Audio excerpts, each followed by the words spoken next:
Hello everyone and good morning. Welcome back to United21 Season 34. My name is Redul and you already know how it goes. Today we're going to have the upper bracket final and the lower bracket semifinals ahead of us. Of course, the upper bracket final, Masonic versus ESC Gaming. Two teams that have looked absolutely incredible so far. I mean, you can tell because they haven't lost a single map so far in the playoffs. And not only that, but Masonic, I'm pretty sure, didn't lose a map in the groups either. And I think ESC didn't lose a map.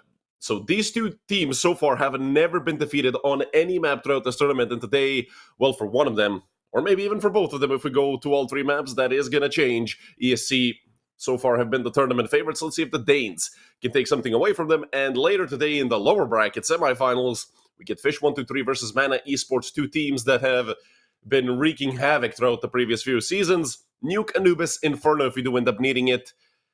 ESC picked the CT side on Nuke, and Anubis, obviously, Masonic is going to pick the D side to start on. We're going to be starting very soon, and Nuke can be a turning point. We saw yesterday Wapa up against Mana Esports, lost on Nuke, which was their pick. First map in the best of three, and ended up getting defeated and eliminated 2-0. That's how much a single map can carry. And here for Masonic, they had a very good last best of three that they played against Fish123.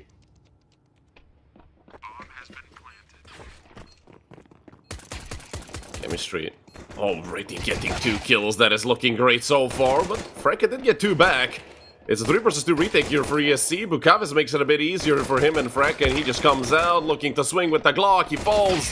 Freka needs 4 in total, and he can't find anything else. Moonwalk gonna get to the defuse, and that's round number 1 for ESC here on Nuke. My apologies, Masonic played against Mana. It was ESC who played against Fish, but both teams absolutely destroyed their opponents. It wasn't really even close. 13-11, 13-10 for Masonic, but don't forget Masonic technically had 2 stand-ins, even though those 2 stand-ins are playing today, and for ESC it was 13-8, 13-11, a bit less close. So far, it feels like both teams are looking sharp. We do have, from time to time, those moments where, the teams, it's still technically early in the morning, especially by gamer standards, it's hella early. They're not quite warmed up, but so far, both teams, it looks like they're pretty sharp. Freka might have choked a little bit there on pistol, but it doesn't really matter anyway. It's still the first round. You have time to make it back up, especially with the fact that they did get the bomb down, so 3 Galils, 2 Mac-10s. It is minimal utility. But hell, even with that small amount of utility, you could still pull something off. And so far, well, Kral went for some heroics over there on ramp, and you can tell how that ended for him. Reiko repositioning. This angle does get held when you get spotted behind credit card. I see one more player crossing in. Well, they're just dry. Swinging outside and going into secret. Bimey gonna have his hands full with the MP9. Jump across. Bimey good enough for 1, but Freka gets 2 again. And Moonwalk. Well, he hasn't been noticed. Samey.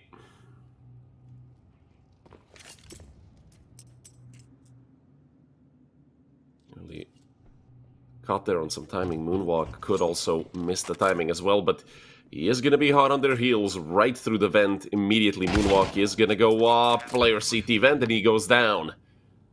Reiko and Samey. Last 2 alive here for ESC. Freka does go down. Now it's a bit more fair, 2 versus 2, especially with the fact that ESC have the HP advantage here. 1 player on CT vent, 1 on top of HUD. Both have their positions known here, and Reiko, what a headshot. Reiko shuts it all down again. The same as last time we saw Reiko in the previous best of 3 ESC played. He was absolutely phenomenal, and again, Reiko the closer. 5 kills within 2 rounds, a triple kill here, and round number 2 for ESC, but they lost 4 players. The bomb was planted. Masonic are certainly going to force again.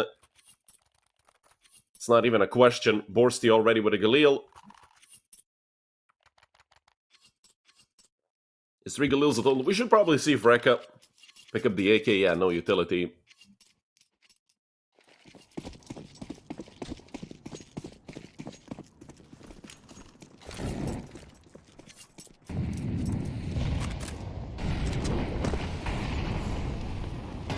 Look at Moonwalk being all aggressive. Now they have the confirmation of the AK being there, so now they know it for sure. If they were ever second-guessing themselves about this force, now they know, and... Well, there's a trade over in lobby. Moonwalk.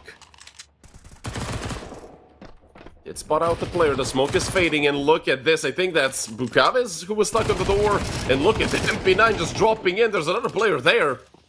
It is Freka who gets another double kill and make that a triple. Could be on for the 4K in the round win here as well. Moonwalk out with the USP. He's still behind the door. If that silencer poked through the door, that would have been catastrophic for Moonwalk, who just continues going forward with the pistol. He knows that Freka is low. But still, 2 bullets are needed from this USP to kill Freka. Not a single one connecting so far. Freka has been given a chance. And he's gonna take it. 8 HP left. 4 kills for Freka. And round number 1 on the board for Masonic. A massive misplay from ESC. They had a 2v1 at one point. Could have played it together. I'm not sure what the deal was there with the USP.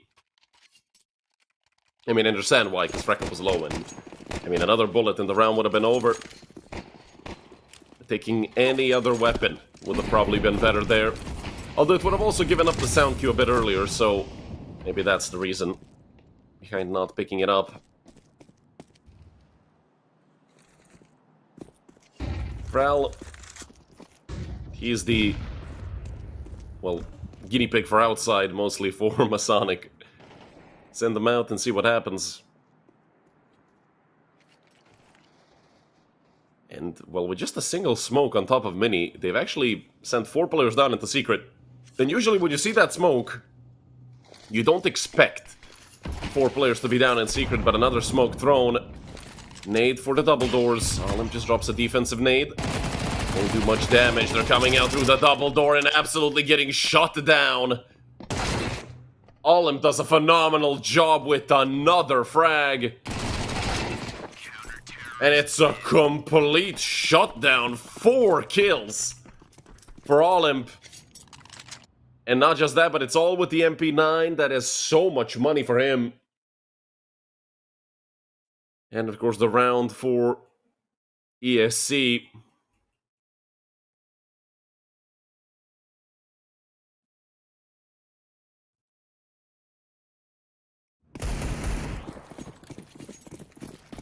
And they bounce right back. I mean, after losing that one round, immediately winning the next one is probably the best thing you can do. Because look at the money on the side of Masonic after that round. They have next to nothing. A single, or sorry, 2 deagles, and that's it. And Kevlar on Kral. Immediately, they lose Freka. Moonwalk with another. He does get chased down by Botman, so there's a kill for one of those Glocks.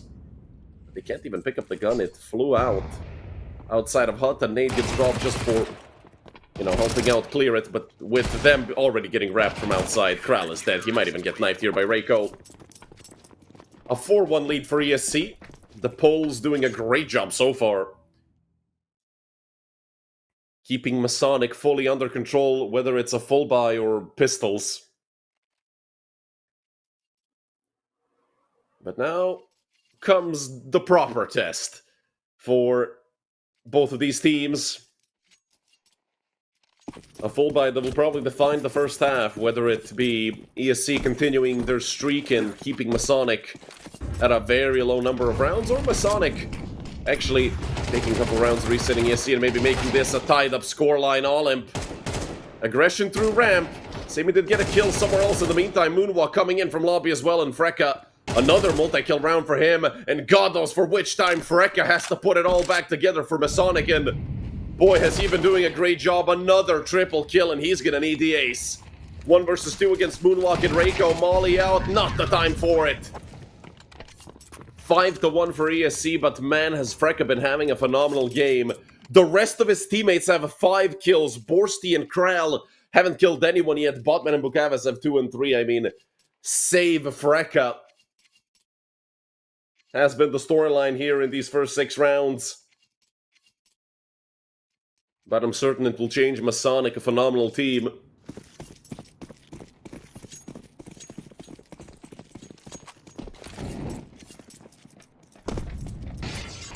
But they do need to wake up as soon as possible, because not only does Freka need help, but ESC, they have all 5 players firing on mostly all cylinders. And, well, the Eagle's gonna finish off the Dink. Botman assisting himself, immediately getting traded out. They boost up a player on red, and at this point it's just gonna be another routine cleanup for ESC.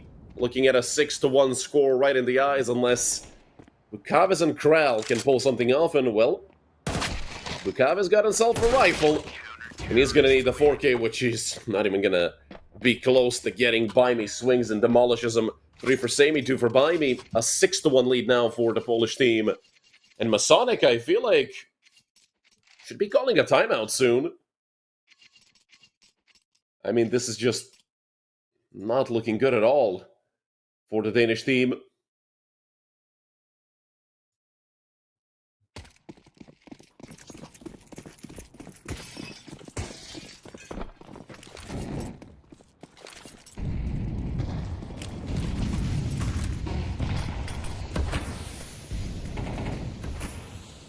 Reiko with the aggressive play. This could lead to some kills or Freka. If it was anyone else, that would have been a frag, but Freka, he's been playing alone so far, and, well, finally, Borsty gets his first kill. Don't forget, Borsty with the up on Nuke is a massive threat. Olymp does take down Kral. Look at Moonwalk on the flank, knife out. He nearly even got the kill on Botman, which is the craziest part of all, but 2 versus 4, ESC have no job, no chance of winning this. Have no right to win this unless they pull it back, which, yeah, I mean, Baimi did get one. The timing for Borsty couldn't have possibly been worse. Luckily, the player from Heaven takes down Olymp, but now Baimi has full information. He knows one is towards Heaven, and he knows the other has to plant the bomb. He's just gonna commit right towards Heaven, but I feel like there's no chance that Masonic expect this. I mean, this is such an unhinged play to make. I feel like this has to lead to the death of Bukavis, and that's exactly what happens. The AK immediately picked up. Baimi hot on the heels of Freka. Freka ring around the Rosie around the bomb site, and Baimi wins it. 4 kills for Baimi, a 7-1 lead for ESC Gaming. Vamos, caralho. And this is, at this point,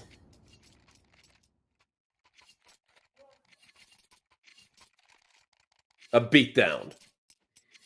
Masonic, that's a very tough round to lose. I mean, you have the 2v1, you have the round almost won, basically, and then you see Baimi rotate Heaven from Squeaky into Heaven. And he wins the round, and there's nothing you can do about it. Reiko again. Very aggressive towards outside, although he does have a Sami helping him out, and with Sami getting this kill, with the smoke being bad, Sami nearly connecting on the flick. I don't think they're gonna be ready for Reiko at all, and Sami, I mean, these are all very risky plays to make, but Kral does take him down. Obviously was not ready for Reiko. I mean, that's just not a position you play in if you have an offer doing the things that Sami was doing. And another 2-for-1 trade. It's still a 1v3 for Borsty. He'd need to quadruple his kills. He does double them. Needs another one here, but Baimi knows exactly where he is. He does spam the wall in hopes of doing some extra damage to Borsty. Hell, that could even kill him. With just 10 HP. This is a nearly impossible situation for Borsty. They do give him space on the side itself. Molly falls there onto Mini. And I do think he can pick up the bomb. Oh, is Olymp gonna go for the wallbang through the floor? I thought he would attempt it, but, well, Borsty, oh, he's gonna knife him. This is disgusting from Olymp. And it works. That's such BM. Like, Olymp, that is balls to the wall, and that is incredible. I absolutely love that. It's risky as all hell, because if there's a rifle pointed at you, you're dead. In ESC, they've finally forced out a timeout for Masonic. This is like 3 rounds too late, let's be honest. At 8-1, there's like a 90% chance of ESC winning this map. Of course, those are, you know, HLTV statistics and just analysts from last year saying that. I think at 8-0, which is not the case here, there's like a 93% chance of the team that's up 8-0 winning. So, I mean, I don't think those percentages go down by much if Masonic have just 1 round. Because, I mean, this has been horrendous work so far by Masonic. And that knife, just to rub salt into the wound, put some acid into it, and squeeze a lemon into your eyes for good measure. Absolutely disrespectful. And Sammy has a very good angle here, nearly collapsed 2 players. Does have help. Sammy does eventually get traded, but not before getting 2. And look at Olimp. Is Olimp gonna get another knife here? No, he's just gonna spray them down. Hell, if it was just 1 player, I'm telling you right now, Olimp gets the knife, but he's also gonna be very happy with the 2-man spray down. A 9-1 lead for ESC Gaming. What do you even do here if you're Masonic? I mean, you head, as you know, if you follow F1, head down, focus, keep your head down, and that's what you do here. You throw everything at the wall and see if you can pull any rounds off. Don't forget, this is the map pick of Masonic. They chose to have this happen to them. Well, obviously they didn't expect this to happen, but don't forget, next map is the pick of ESC. It's going to be Anubis. If anything, Masonic start on the T side. So even if they do get, you know, 13-2-3 forward on their own map pick, they can still have a massive chance.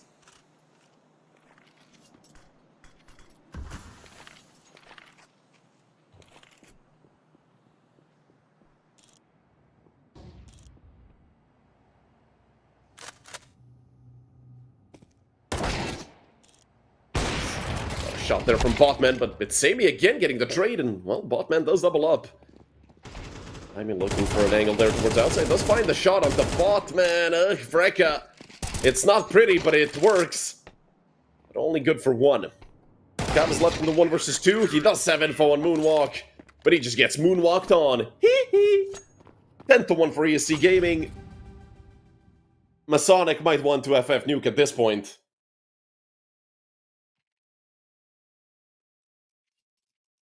Wow, betting bookies have rounds before we do. Shocker, almost as if there's a delay when you're watching it here. That is... It's literally like that for every single tier of Counter-Strike. Ay.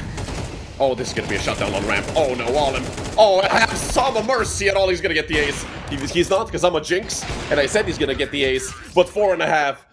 I'm counting it as 5. I'm rounding up. 11-1 at the half.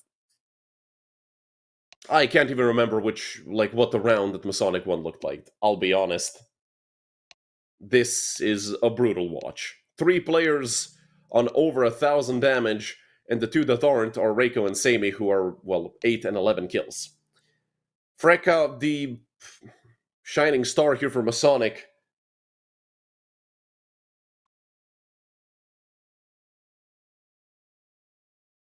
Well, let's see what realistically happens here. Masonic win pistol, and then they lose the round right after, and then we are sad for the Danish team. Dualies in the hands of Kral and the Flash. There should be another pair of dualies, because Borsty spent $800, and yeah, there's Kral and Bukavis with the 2 pairs of dualies. But ESC, I mean, there's a reason that they are the favorites to the extent that they are.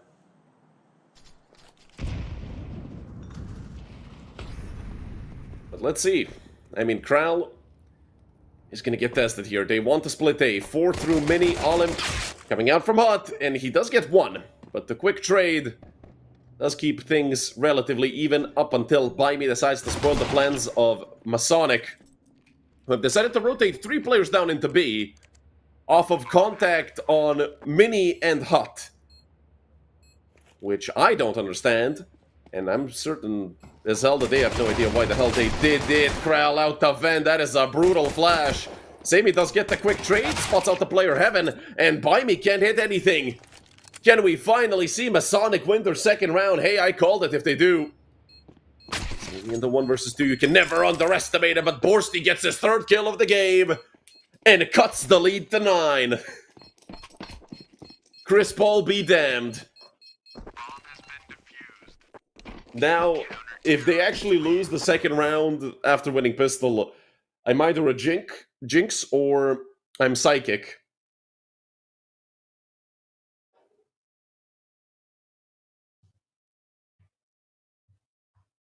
Yep, Masonic start on the D side on Anubis. Unless the graphic lied to me, but they never lie. It's only when I misread them, but I for sure saw D side, so... There you go. Masonic will have a chance. I mean, no matter how bad the beatdown here is, there's a reason Masonic and ESC and others are such good teams here. They can forget maps like this very quickly. And hell, this map isn't even over yet. Masonic just won Pistol. And if they do win this round against ESC, they're going to reset them and then have a chance, you know what, starting to create something. And Kral with that aggression did get one. Botman has a very good angle if they do decide to go away, and look at the damage done on Tuolip and Sammy. So much from Kral, and he is covered by Botman. If Kral goes down there, this round becomes a lot more possible for ESC. Buy me. Just looking to get a quick dink here on to Kral, and he does leave him with 12. That's Kral's second frag of the round, and what? I understand that Sammy was pretty tagged up, but Kral, that is an insane shot to hit. Bukav is going to get the bomb defused, and 4 alive. Saving 4 M4s from Masonic is huge. Is there a Galil here somewhere for Olymp? Nope. The lead gets cut to 8.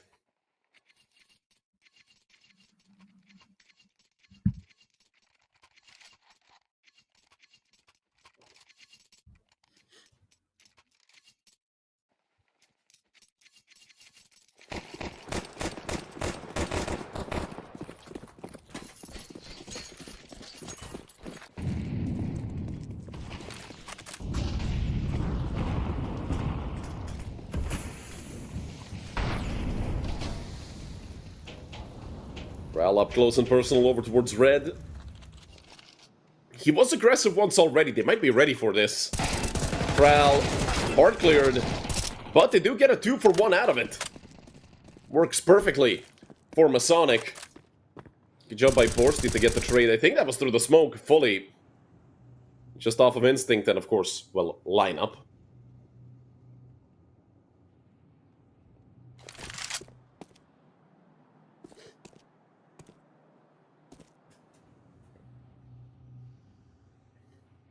In the 3v4, B left completely open by Masonic.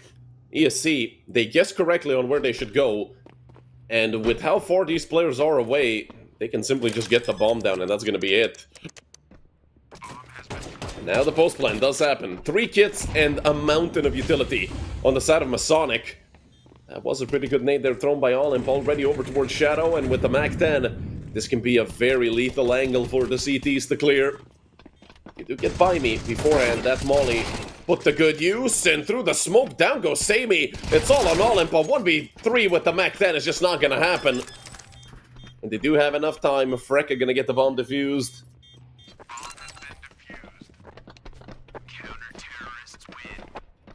4 rounds for Masonic. 3 in a row here in the second half.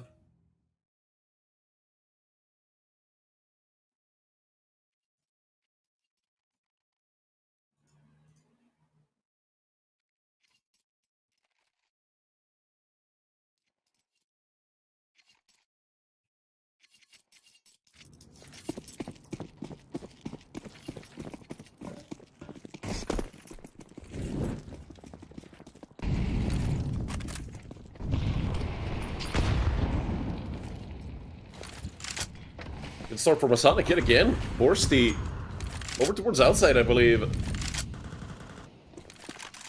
Or was that somewhere on the inside part? Oh, no, that was on top of Marshmallow. The X is just very faint. Oh, no. Moonwalk had the chance at evening things up. Ends up being the second victim that falls to the grimy hands of Masonic players. Botman, great off angle. Freka swings. Finally seeing something from Freka. He's been quiet for a bit. The rest of the team actually did step up here in Olymp. Well, I thought he would have tried to book it for the B-bomb set and try to get the bomb planted. Olymp, will this angle get cleared? Olymp's been hitting almost all of his shots, and, well, this position being held by Kral. He wasn't ready. But Olymp couldn't hit the insta-headshot, so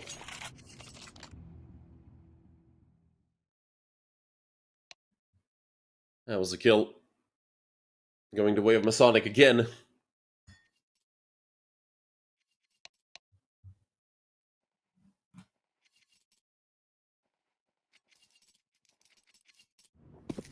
Pistols once again for ESC.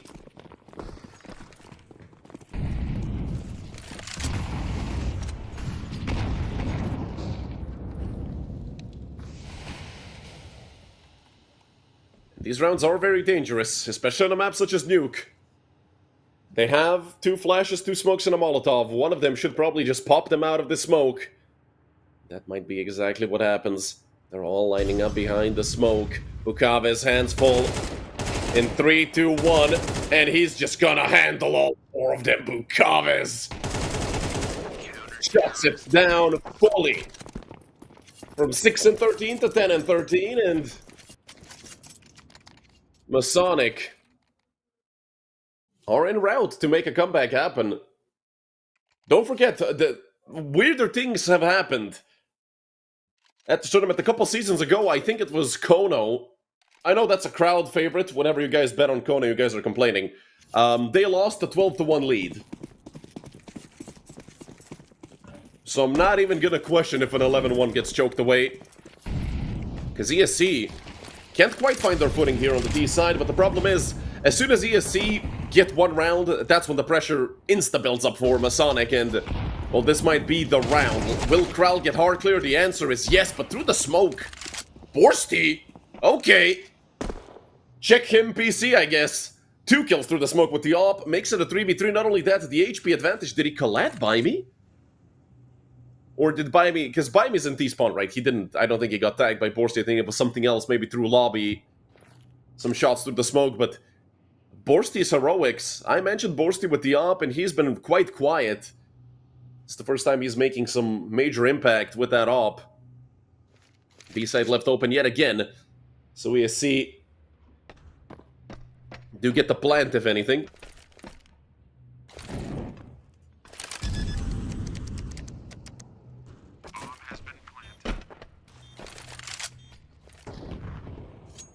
And good positions already picked up by ESC, but Baimi is far away. I didn't realize that. And Olymp is completely alone on the bomb site itself, but this does mean that Baimi has a huge flank, but only on one player. It's only Bukaves, and he's on 39 HP. The Molotov is horrendous. Oh no. They don't clear out Olymp. There's not a million years that they will clear out Olymp, or maybe they do, and nade falls at Olymp's feet. He doesn't swing immediately. 1 second, the bomb gets defused right under his nose.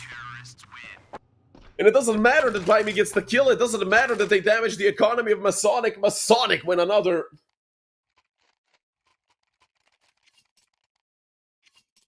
Great work by Masonic. I love the commit.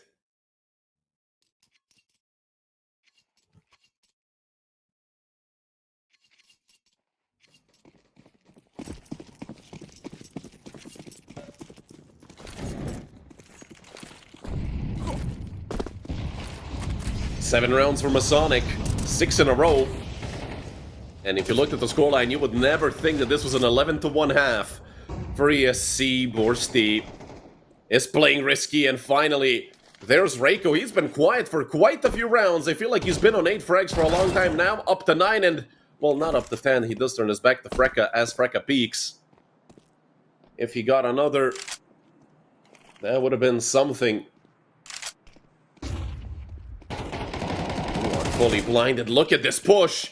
That flash, I gotta steal that flash from my face at games. Or maybe I just start playing like Sammy and I can actually win something. 2 kills for Sammy so far. Olymp is playing this safe and Sammy picks up his third. Oh, 1 versus 3 for Botman. He has had a resurgence here in the second half. Look at where he is. Unfortunately, Sammy is going to get a 4K because Sammy is just the best player on the server. Not quite, because he is being outfragged by a couple of them, but 12 for ESC, and when it matters, Sammy shuts it down. Rifling it out all the way, 12-7. ESC Gaming, 5 map rounds in a row on the pick of Masonic.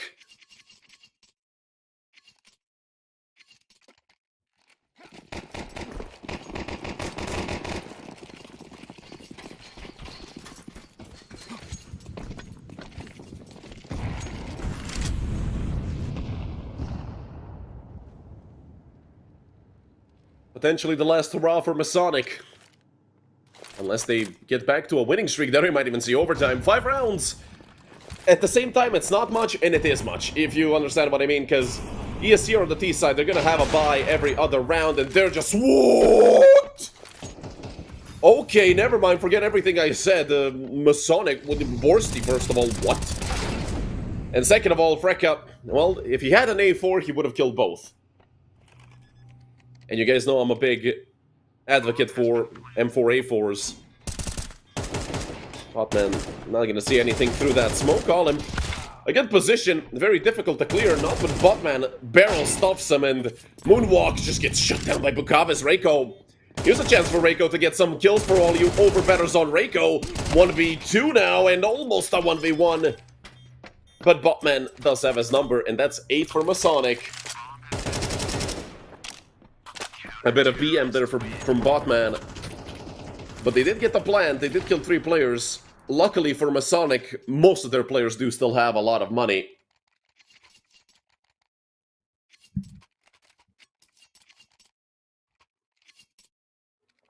Me trolling? Never. Never.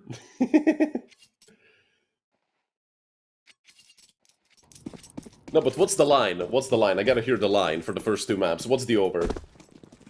Because Reiko's been averaging like 1.15 in these last couple months, or actually, no, the last 3 months, Reiko on HLTV matches have been averaging 1.24. 15.5 headshots and 32.5 kills. I feel like the kills are a much higher chance of hitting than headshots. I didn't count the headshots right now, but Reiko does aim very high, so I feel like he has like, what, 7 headshots this game? So both of those are going to be teetering. Chavez is going to get sent back down towards Splitter. Borsty, well, that is a Molotov. Losing half his ult, and they Molotov themselves over there on the side of ESC. Everybody have been watching Summit 1G streams lately, I believe. Chavez, a position for maybe a multi-kill, but a dink after getting a frag is still good enough. Reiko up to 12. And Kral is coming in through secret. 3 players towards the side of the double doors in this smoke. If Kral walks through it, he is actually insane. Not in a million years will that ever result in anything other than death. That's for sure. Reiko mollied out and traded 3 versus 2. In the favor of ESC, 2 players coming in from single door, and Baimi has a chance of maybe even closing out this entire map. Still 3 alive on the side of ESC, and the Molotov is garbage again. I can't believe that people are missing the Shadow Molotov, and it's pissing me off. Sammy in the corner, but the bomb gets smoked. Botman has to get on it immediately. 3 seconds left on the defuse. Moonwalk lines them both up. 13-8 for ESC. It looked like Masonic had a chance at picking up another mini comeback, but Moonwalk says no. And that's it for map number 1, 13-8. Masonic gave it a shot, I can't lie, but going 1-11 on your T side is quite unfortunate on Nuke. Hell, if they took 2 rounds, 3 rounds. 3 rounds is a lot. 3 rounds is already a decent half by what the hell they did. If they had 2 rounds, they could have had a chance at winning the game. But they didn't. Their fault. The next map is Anubis. They're going to have a chance at making the comeback happen. You know, they gave themselves a confidence boost. Hey, we can actually hang with ESC. We didn't get 13-0. We didn't get 13-1. We fought like hell. So now on Anubis, with them starting on the T side, I'm certainly giving Masonic a chance.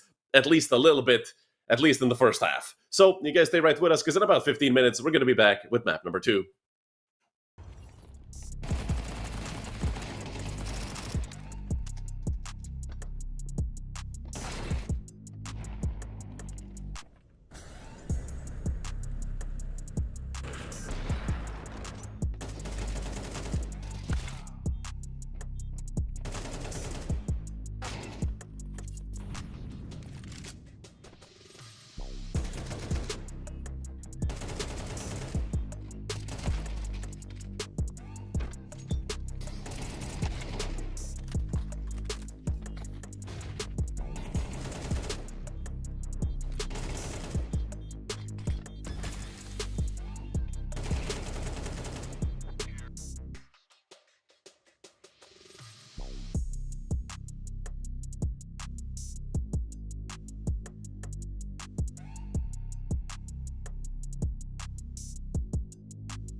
Hello everyone, and welcome back to map number 2. Map number 1 was interesting, to say the least. An 11-1 half in the favor of ESC essentially guaranteed them the win. I mean, you can't really guarantee it more, except for 12-0, so... It was relatively close compared to the half score, and immediately ESC going forward to disrespect. They will get flanked from the side itself, and they hard clear Bukaves. Look at Masonic. They're gonna make the rotation over towards A. Olymp is gonna see all three of them here, and they turn their back to Olymp. He just taps him away. 1, 2, and 3. Oh my god, Olymp. And well, this feels like foreshadowing for what's about to happen on this map. Because damn.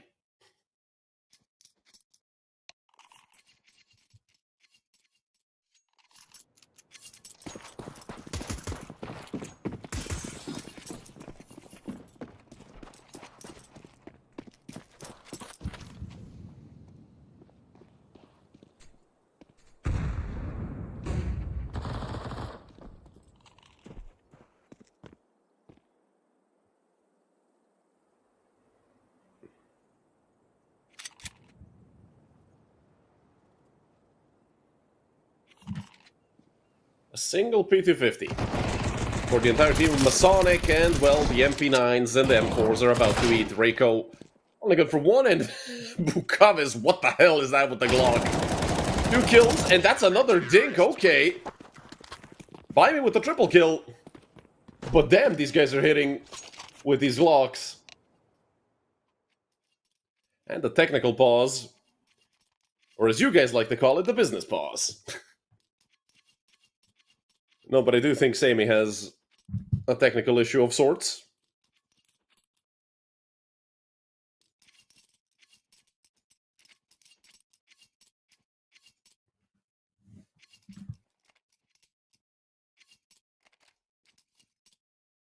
Yesterday and the day previously, we did have quite a bit of technical pauses. The problem is, it's not if there's 5, it's if there's like 1 or 2 and they last 20 minutes.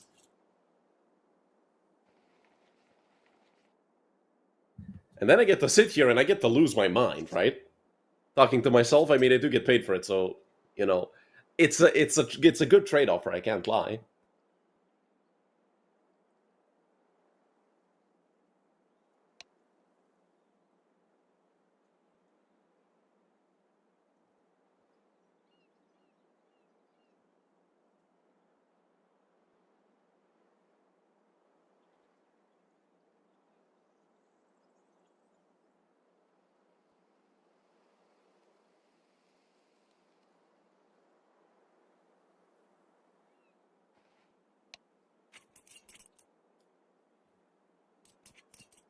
Unfortunately, this does not feel like something that's going to get resolved quickly. Which kind of sucks.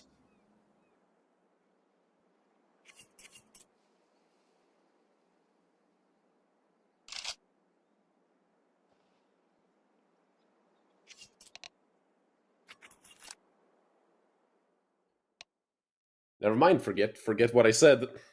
Guess I'm a liar.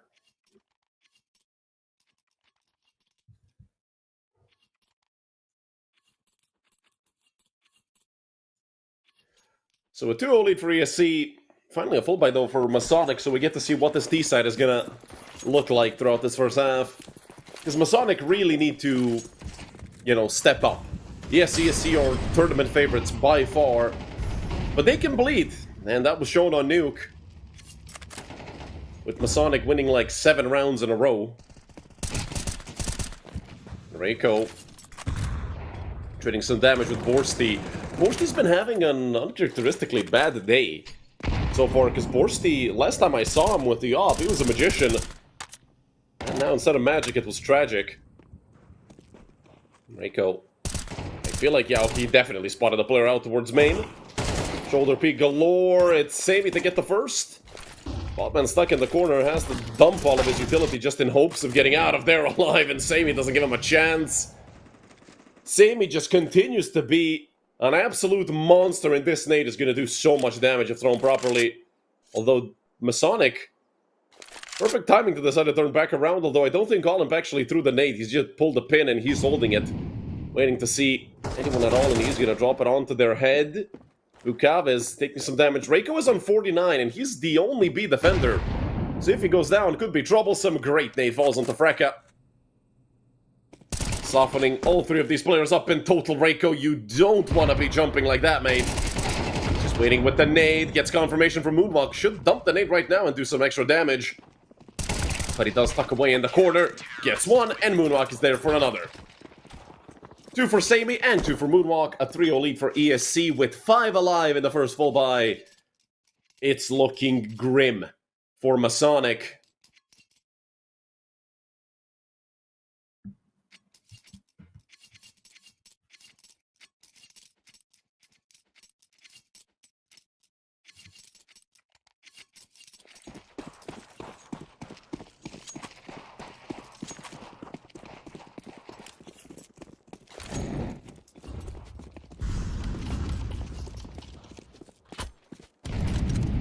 Thick nines and deagles for Masonic.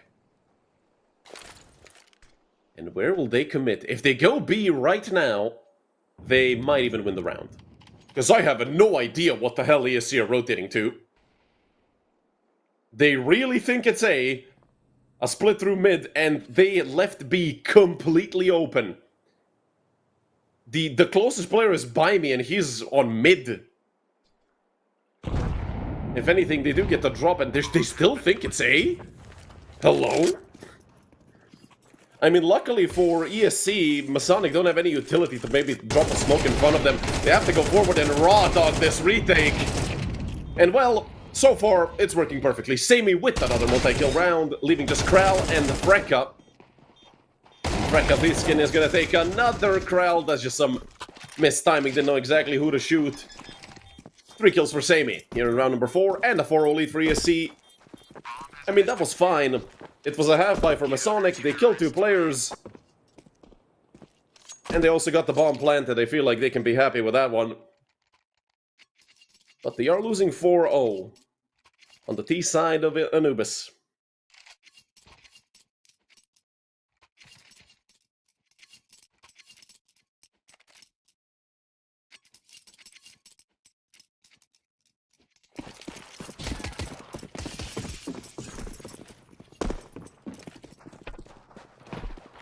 Up in the hands of Borsty.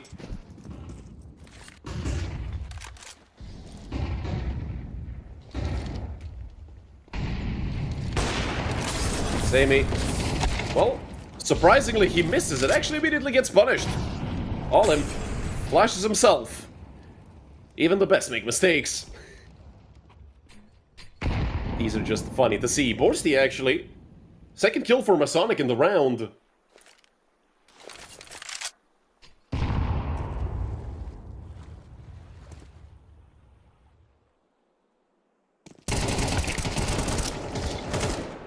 What a push there from Olymp and Moonwalk.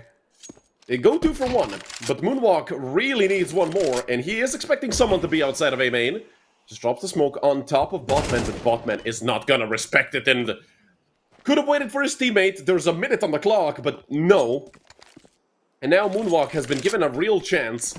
He smokes the other side. He is playing Pogard with this bomb, and will they break open the smoke? They don't have the tools to do so. They have a flash and a Molotov. They might boost to look over it.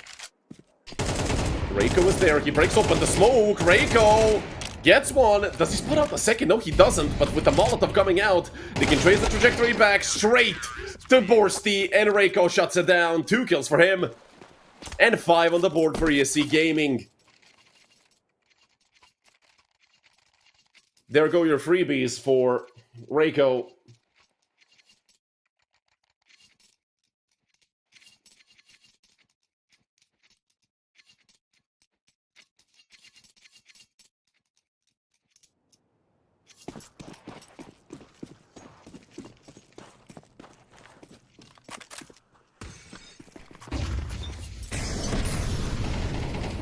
Masonic in a full buy yet again, but that utility is lackluster at best. Moonwalk here on the swing, but actually it's Kral. Gets Gets two right back from Masonic! And Olymp, I thought for a second that was going to be a big whiff. Actually, almost a double kill at the end for Olymp. Rico is about to peek on. He might see the bomb on Botman if he's fast enough, but he actually smokes it off if you're following the radar.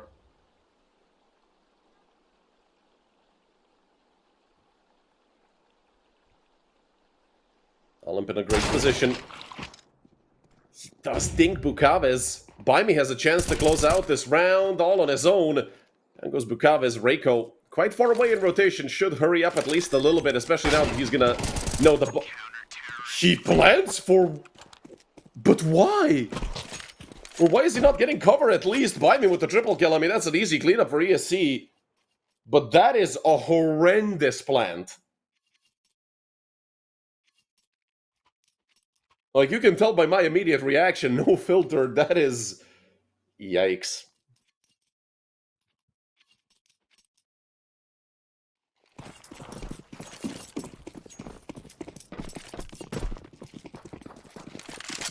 Well, ESC are having a blast. Masonic. They don't even have, you know, Frek at this time playing. No one's playing. But hey, there's a headshot for Reiko, and there's another frag for Reiko. Maybe you guys are going to be hella happy about that. And, well, the problem is, for all of you bettors, because I know what you guys are complaining about, so I know what you bet on. I don't think there's going to be enough rounds for those overs to hit. My goodness. A 7-0 lead for ESC. That gives him about an 88% chance at winning the map. But you guys want to see a lightning speed jinx? Watch this. ESC win 13-0. Just watch. Just watch. Masonic take their first round now. You can't escape the caster curse, that's for sure.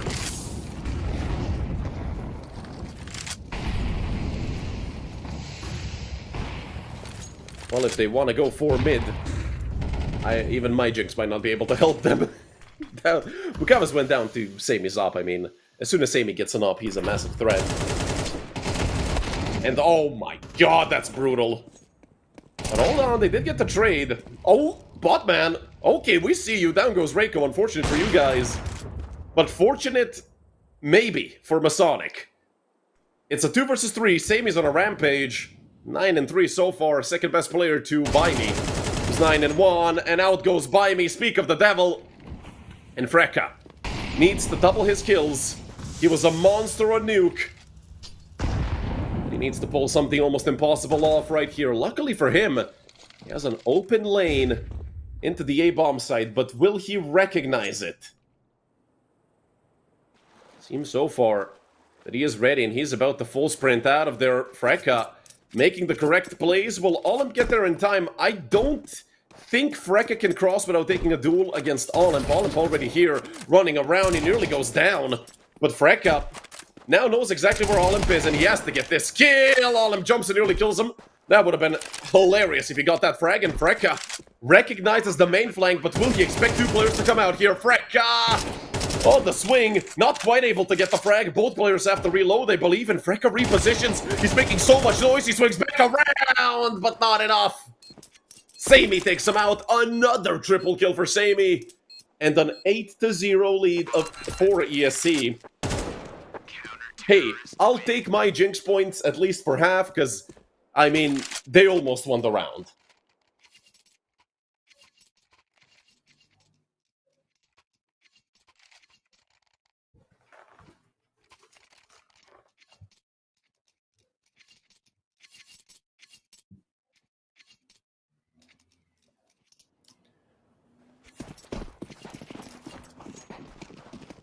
I mean, this feels... You know when you... I don't know if you guys ever played open qualies, but I've adminned, I've casted in so many different open qualies, local tournaments, like regional, for example, for the Balkans. This feels like one of those first round matchups, or like second or third, where it's like, hey, these guys are professional players, and they went up against a group of 2k elo friends. That's what this feels like. No offense to Masonic, but they literally can't come into a bomb site, for goodness sakes. There's a double for Reiko. Count up that one headshot as well, and well, Freka, he tried, but trying is not enough. You need a miracle. You literally need a miracle here for Masonic to, first of all, win a round and then actually make this somewhat competitive. But hey, Botman, if you headshot Sammy, we see the first... Oh, Sammy took the op. Botman is 7 HP. The AK is an op with 30 bullets in this situation. Just get him out of there. It's not even a fake tap, and Sammy wants to swing this, and oh my god, he had an A4. He dinked him. My god. They're getting closer. I mean, they're getting closer. But it's still 9-0. I won't lie, though. Some of these rounds have been extremely close. I don't think the score does it justice. Yes, it is 9-0. It is a complete stomp. Let me guess, your next guess is going to be a 10-2 half.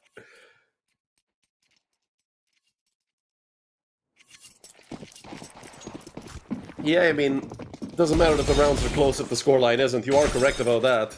Because at the end of the day, it only matters who wins the map.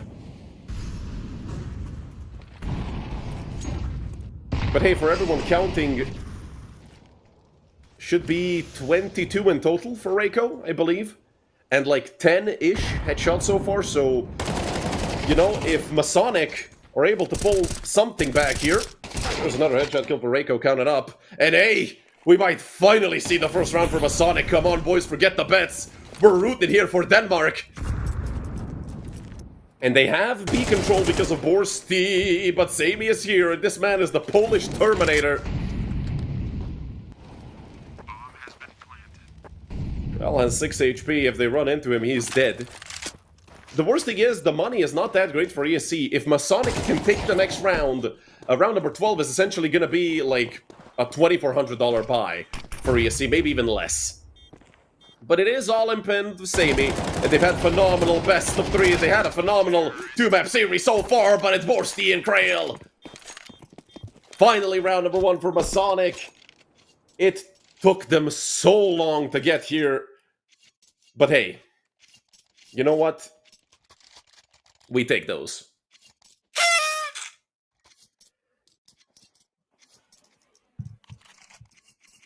Comeback time, for sure. The worst thing is, I feel like Masonic just needed that one round. Unless they get 11-1 again, in which case this is a very sad best of 3. Moonwalk, very aggressive. Does go down to Borsti, but Sammy is right here. Just a 1-for-1 trade. Olive now in rotation, and another 1-for-1. Great trades by both sides. A bit better looking when it comes to HP on the side of ESC, but Kral has A control, and Bukavis is right next to him. Baimi and Reiko on the retake. Bukavis holding the flank, unfortunately. Reiko, well, counts as days, but it's good for Masonic here. AK picked up by Baimi. He has to save this. Look at the money. They get 1,900. Baimi can drop an MP9 or a FAMAS.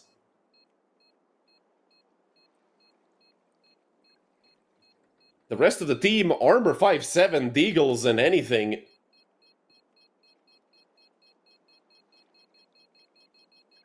He might be able to get Bukavis here.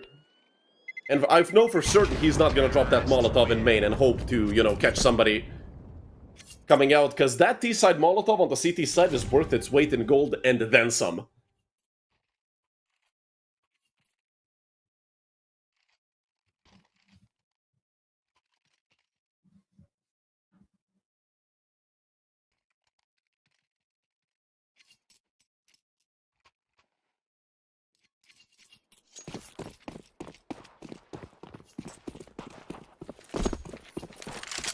Just so you guys know, if this match ends extremely quickly, we're going to be going on like an hour-long break, or something in that ballpark of an hour, like 45 to 60 minutes.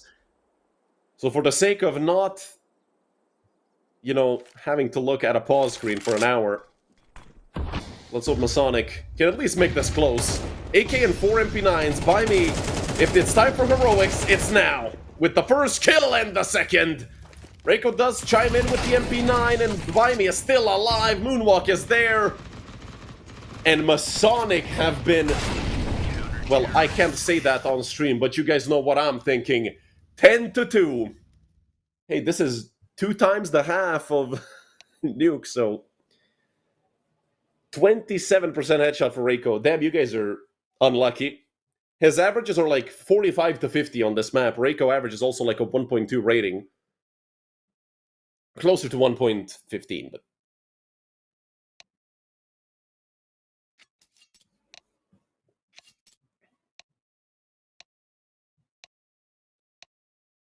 I mean, you're going to be cutting it close. I think what you guys said, the 31.5 or 32.5, something along those lines.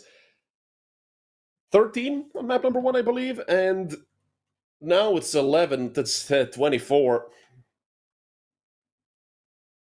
Ace on pistol, but with them losing the round, maybe. 32.5.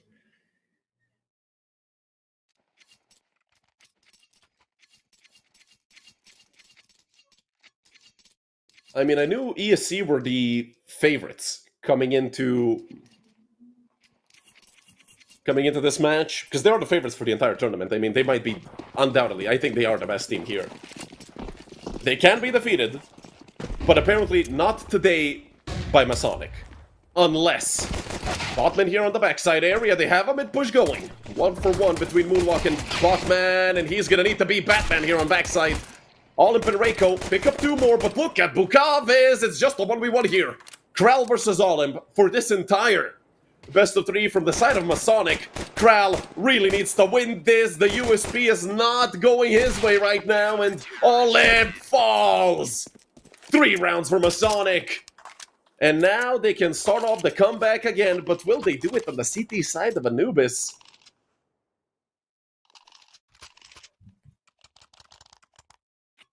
Three rounds for Masonic. I mean, you saw what happened on Nuke. They just needed that pistol round for 6 or 7 rounds. The streak on top of it.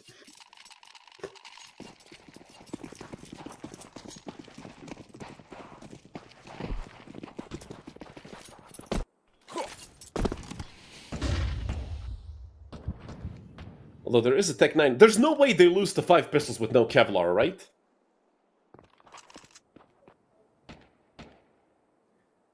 Oh, Reiko. Did they hard clear this? They don't. They don't. Reiko.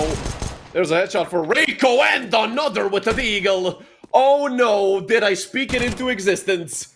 It's still 5 weapons without Kevlar, and they have 2 M4s and a FAMAS. But let's see, Kral luckily gets both on mid. Kral pulling off some heroics here for the Danish team, trying to keep him afloat.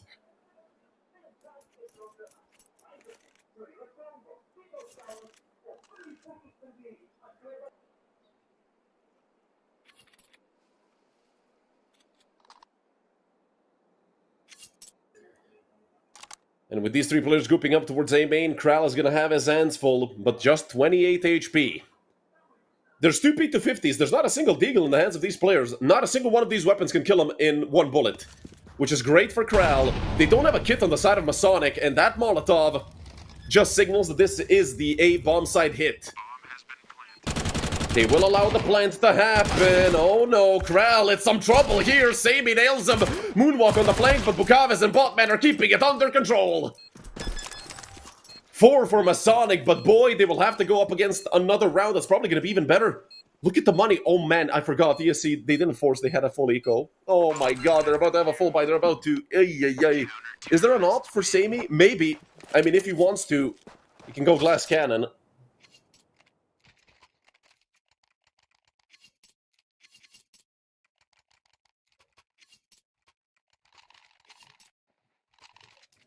But Masonic, you gotta give them credit.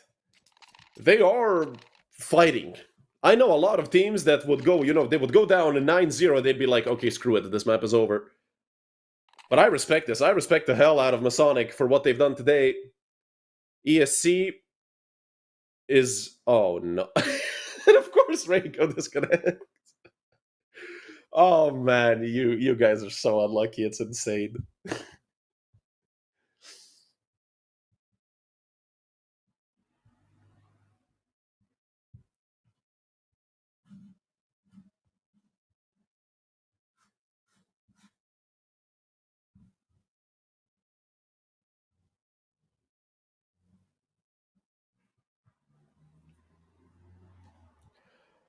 Well, hopefully this doesn't last for too long.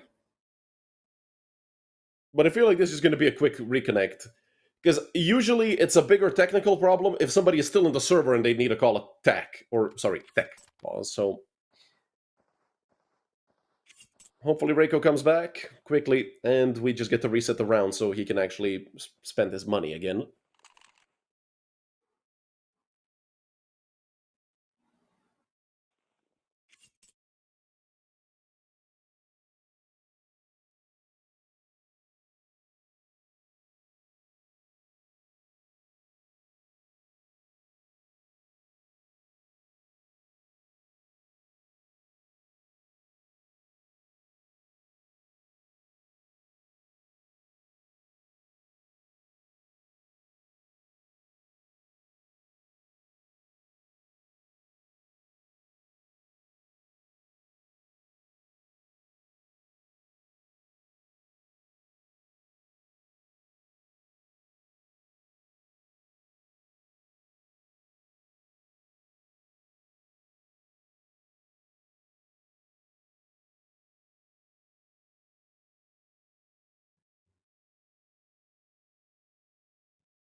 Reiko is back.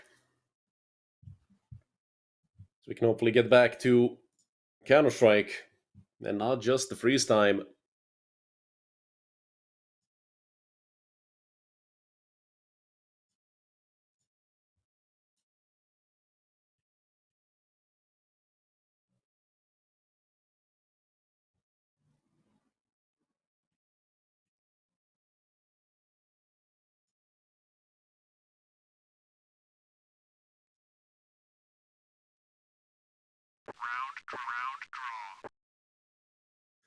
And there's a round reset.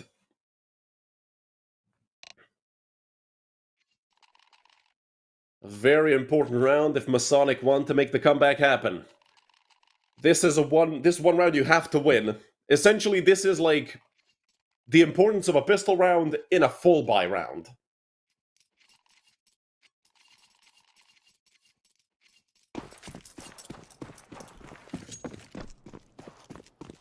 And with two MP9s, Masonic are already at a disadvantage. Utility is good for both sides, so that's not going to be a big problem. But look at this early B hit setup by ESC. The first 15 seconds are about to hit the B bomb site. Nobody's ready for this. Vibe is already coming out. Masonic, they have cleared out connector, and there's Freka. Going 1-for-1, it's Moonwalk. It's actually Olymp and Reiko to pick up 2 frags on the B bomb site. Bukap is coming in through CT. It's a 3 versus 4. And they do have 2 kits, 2 smokes, a Molotov flash, and nade. And that can essentially cut off both Con and Main. They have a Molotov that they can dump either towards the bomb site or towards Pillar to clear it out. Still a very doable retake here for Masonic. A flash comes out, it doesn't do anything. Damage done onto Borsti. And that MP9 gets sent packing. It's Bukaves and Olive going 1-for-1. And Borsti and Bukaves just simply have to save. Even the MP9 is worth it here for Masonic. It seems like ESC are going to be going up to 11. Not only that, but Masonic have to force. Bukaves can drop an M4. Borsti could get some utility or drop a, a couple Deagles or a 5.7 or an MP9. Bukaves spent everything. Dropped an M4 over to Kral. 3 MP9s and 2 rifles.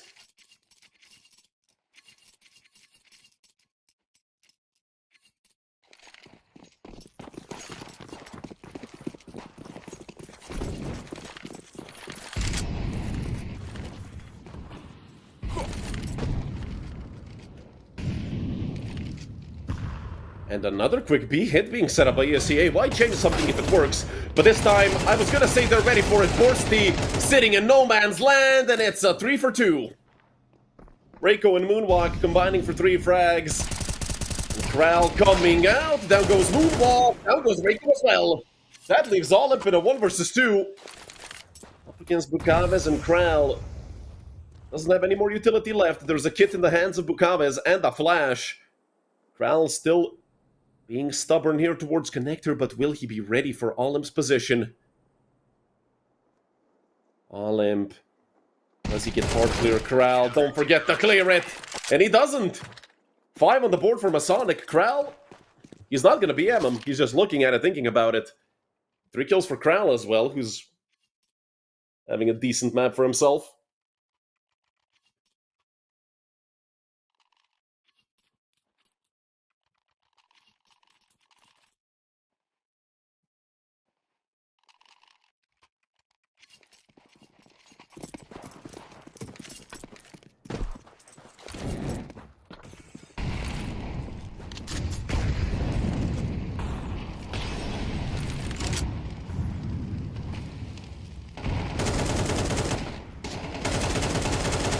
Kral, oh, nearly gets a kill, nearly gets 2 through the smoke! Kral, he did take out Olymp, and did a lot of damage to Buy Me and Reiko, but look at Reiko! Deletion of Borsty. And he comes out into Bukavis' crosshair. It's a 3 versus 3 now, an HP advantage. On the side of Masonic, who are potentially about to take their 6th round. Moonwalk spotted out, Mac 10, better than the M4. At least by what that seems like. It's Potman and Freka, 2 kits, so time won't be such an issue. This first frag is going to be hella important. Samey with both. Well, but Samey, 12-5 for ESC Gaming. And it's been a monstrous best of 3 for the Polish team. Stomping all over Masonic.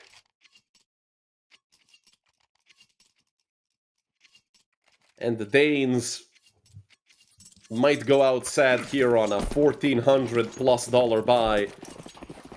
4, 5, 7s and an MP9. But you know what? These rounds can be the most dangerous. So you know what?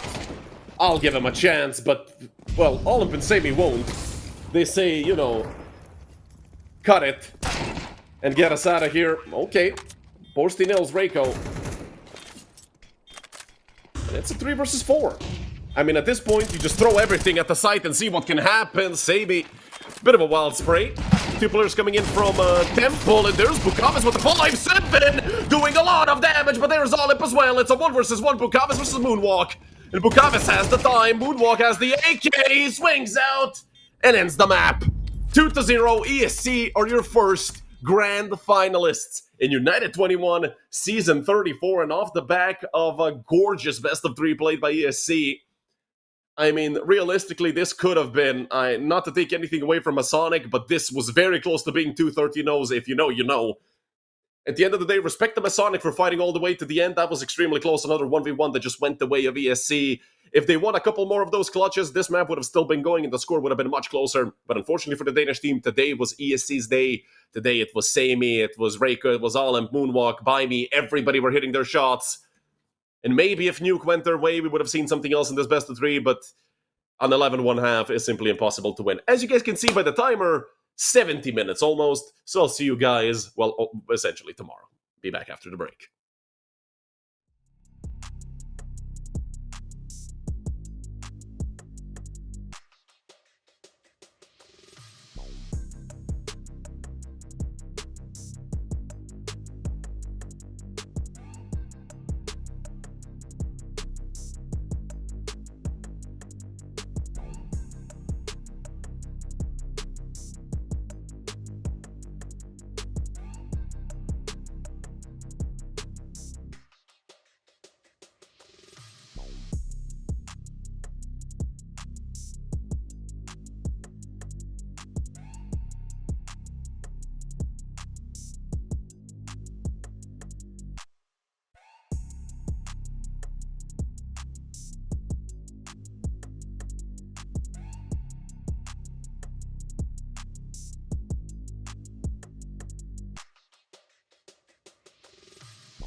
Hello everyone, and welcome back to United21 Season 34. We had a long break between these two best of threes, over an hour, almost an hour and a half actually, so we're finally back. We're in the lower bracket semifinals where Fish123 and Mana Esports are going to be fighting for survival.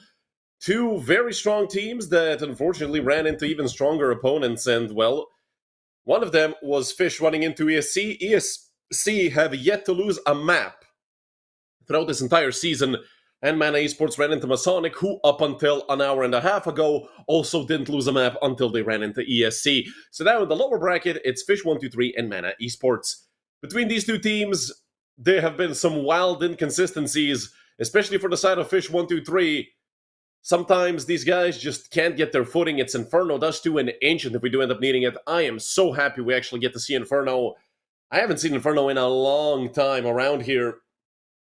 But hey, we finally get to see it picked by Fish, Mana taking the CT side, Dust 2 picked by Mana, with Fish123 taking the CT side, and of course we'll get the knife round if we do end up going to Ancient. So these three maps, it's looking promising for a three-map banger. I feel like Inferno is a very good map for Fish. Mana are a momentum-based team, and if they get going on Inferno, they're going to be incredibly hard to stop. And we know the story of Dust 2 and Mana. They are an absolutely incredible team there, and hell, if the stars aligned a bit better, they would have been the winners against Masonic. They lost 13-11, 13-10. And the worst thing is, on that first map, I think they were up 11-8, so if they ended up winning that map when they were rounds at the end of the game, they probably could have at least taken it to map 3. It's, for some reason, we still have Red Star as Annihilation, but just so you guys don't get confused, from what I know, that is still Red Star. And Amar already finding an early frag there on to Yuho, opening up this map nicely for Mana. Kaylee sitting up close to Broken Wall. There's still 3 players here for Mana. Good nade thrown, but it actually doesn't do any damage. I thought it was a T-side nade for some reason. It actually did do a decent chunk of damage onto Andu and Red Star. Kaylee's dualies only good for 1, and Server also goes 1 for 1. Now Gamezilla has to fight tooth to nail, and well, he also goes 1 for 1, leaving Bledar and Amar in a favorable situation, if anything. Red Star, not much he can do here.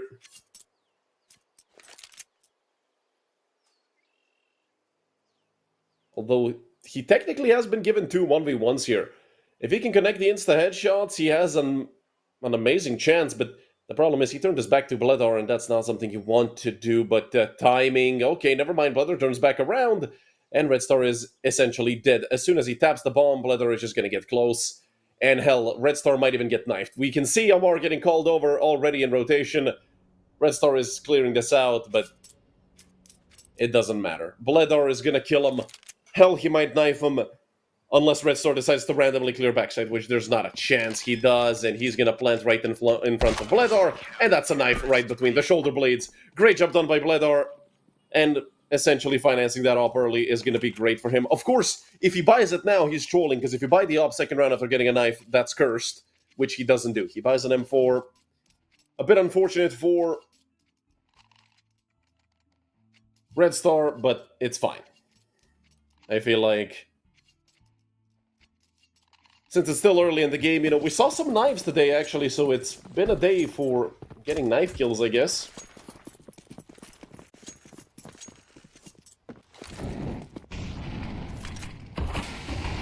But it is a force on the side of Fish123. We see 3 MP9s on the side of Mana. They do not expect them to fully spend their money. 5 helmets for Fish123, so definitely will be some interesting duels up against these SMGs with the techs. And of course the couple of deagles they have. Red Star and Yuho being the ones carrying the deegs. Defensive setup so far on the A bomb side, but that's just because they took banana control. Mana, there's no reason to go aggressive on both sides unless that's the, you know, set piece strat. Another smoke from banana, and at this point Gamezilla, he's gonna need those 30 bullets because he's about to get rushed down. They jump through the smoke, and Gamezilla has help from Cerber, but it's 2 MP9s at the end of the day.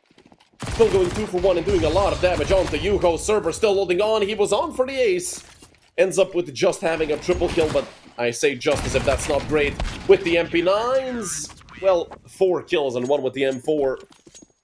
Great job done by Mana. Only losing 3 MP9s is fine, especially with the fact that now it's a full eco round for Fish123 and hell, they can just rebuy those SMGs, and you can tell Cerber and GameZilla more than happy to rebuy the SMGs.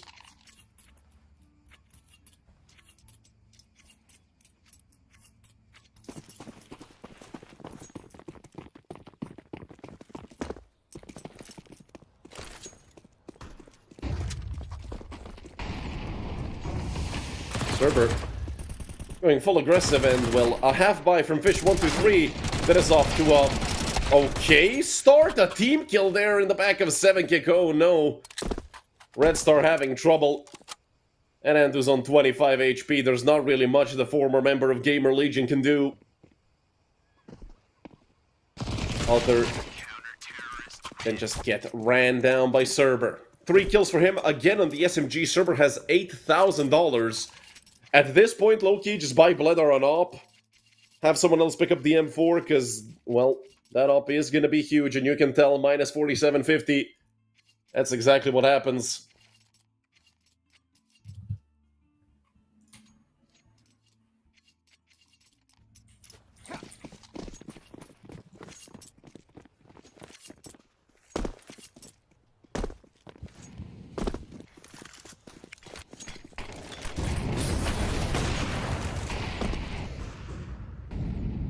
Great shot by Bledar to open up the round. Down goes 7-kick immediately. And we see the quick rotation back, just taking passive positions. Mana, they are a team that, you know, in those first 6 or 7 rounds, if they play with a streak, they're going to be playing it, you know, respectfully. But if they get up to 7 or 8-0, these guys are going to be stomping Fish, and they're going to be playing disrespectful Counter-Strike if it does get to that point. Cerber already up to 9 frags, and GameZilla shuts it down. 4 kills between the two B defenders, a 4-0 lead for Mana. And this is so far looking horrible for Fish123. They might be poised to call a timeout, but I feel like they're going to wait for at least a full buy round, and they can just take, you know, Armor Tech 9s in this round and see what they can do. Hell, I'd love to see a B rush, just to, you know, essentially shoulder check those B defenders and see if they can, you know, hold on even when it's a rush. Because all of those hits towards B so far have been relatively slow towards the end of the round, with the Fish members already being tagged up and, you know, out of utility. But they decide against it. They're actually setting up to hit the A-bomb site. Bledar is there with an op, which technically on paper is good for Fish, because, you know, it's a bolt action, and you also have the FAMAS, not 2 AKs in the hands of Cerber and GameZilla. But when it's Bledar with the op, it's never easy. Amar and Kaylee come there to help out. Amar did go down, but Kaylee can just swap out that FAMAS for an op. That's probably what's gonna happen. There goes the op. 2 AKs, M4, and op gets saved over. And the 5-0 lead for Mana Esports. Might be a good time for Fish to call a timeout. I don't want to press it too much and be annoying with it, but when you lose 5 in a row, if anything, even if you don't have any stress that you can call, at least to cut the momentum a little bit and try to shift it from the side of Mana. Smue does get an op, but no helmet. They still have 2 M4s on the side of Mana, so essentially 5 one-shots against Smue, of course. But hey, I mean, if the helmet is making a difference when you're an opper, you're doing something wrong. Again, a deep banana smoke from Mana, mauling out Wood and Kirch, and I mean, they're already fully taking banana control. GameZilla, again, same position, same situation. And this time GameZilla actually gets out of there in time, and unfortunately, one of those stray bullets does connect. Yuho just misses the timing. Now it's some more here from balcony.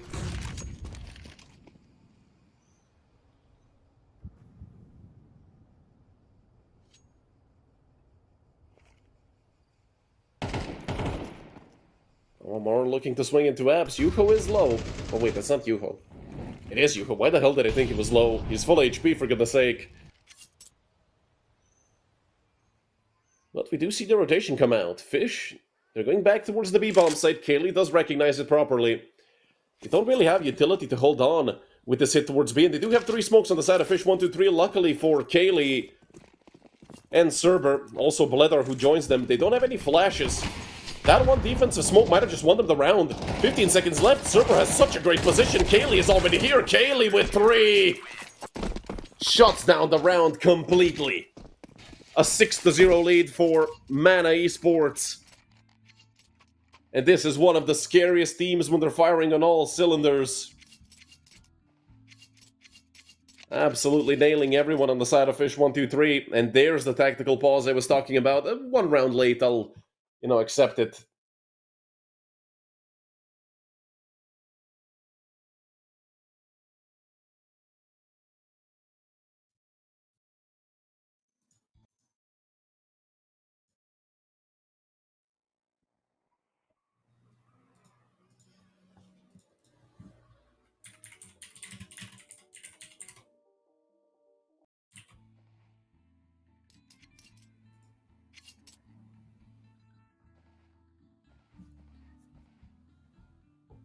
And Fish123 need a round as soon as possible. Because they are gonna be in trouble if you continue letting Mana take space. They're gonna look somewhat like, what was that, 2020, 2021 Furia? Where they just go and go and go and they don't stop. And even, for example, if Fish get in like a 4v2, they're still gonna be at risk of losing that round horribly, if you know what I mean. Because once these guys get confident, they're gonna swing everything, and the worst thing is they're gonna hit most of those shots that they swing into. And Endu does take down Kaylee. And Zella now looking over towards Banana. Mana are gonna need to get a reaction here, because with them looking to hit towards the site.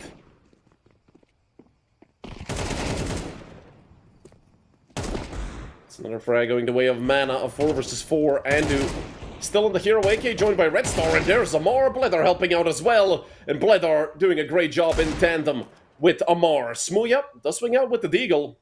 Chops down the 1v3 into a 1v2, but it's a 180-degree crossfire soon, and not even needed.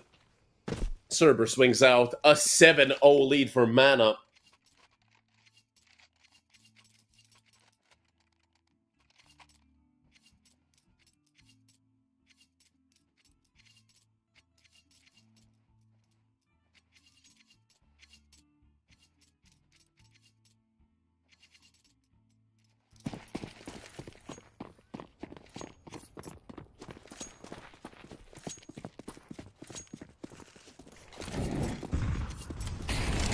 $7-0 lead. You don't need me to tell you percentages that this is a big old beatdown of Fish. Gamezilla looking to spam that wall that can't not get spammed with an AK, and well, he just swings out and nails Annihilation, otherwise known as Red Star. Luckily for Fish123, they have gotten these trades out, so it's a 3 versus 3 currently, and the timing was almost horrible for Cerber. I do believe he spotted him out, and they even made some steps. Cerber defensive utility coming out. 7 kick falls, and there's a second player here. 13-2 is Cerber, who had a massive resurgence these past few days, leaving only Yuho. He needs the ace and the 1v3 clutch. He has a minute on the clock, but I don't think Yuho can pull this off. He is a phenomenal player, don't forget.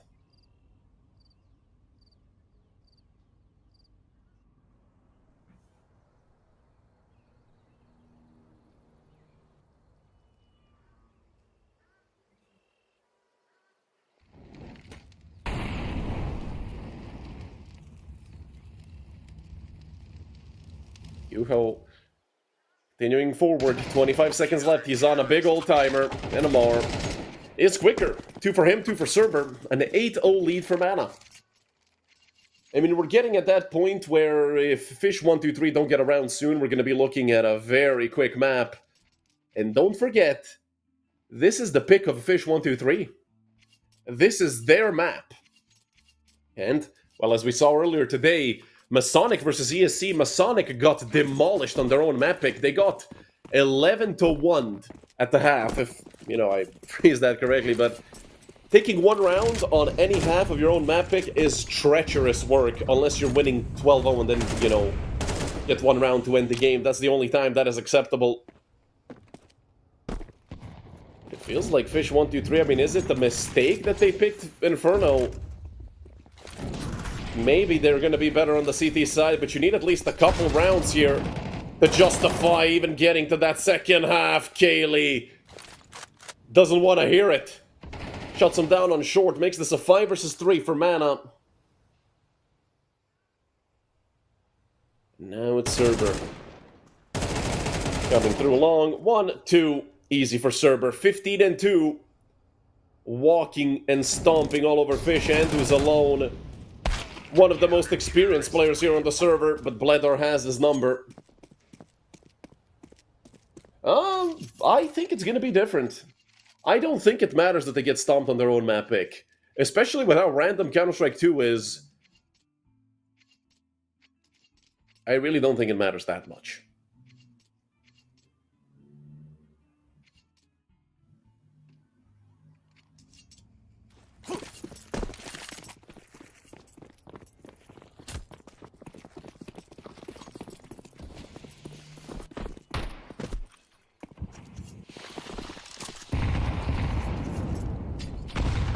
Bit of an aggressive hit towards B. 3 players here, and Bledor misses. Gets punished immediately.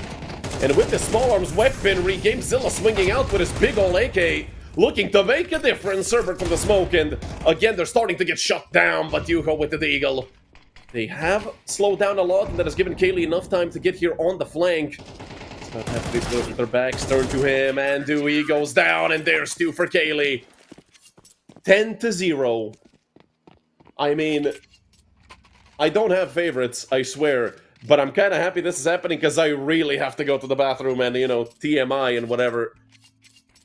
But man, Mana, they're respecting the pee break, I'll tell you that much.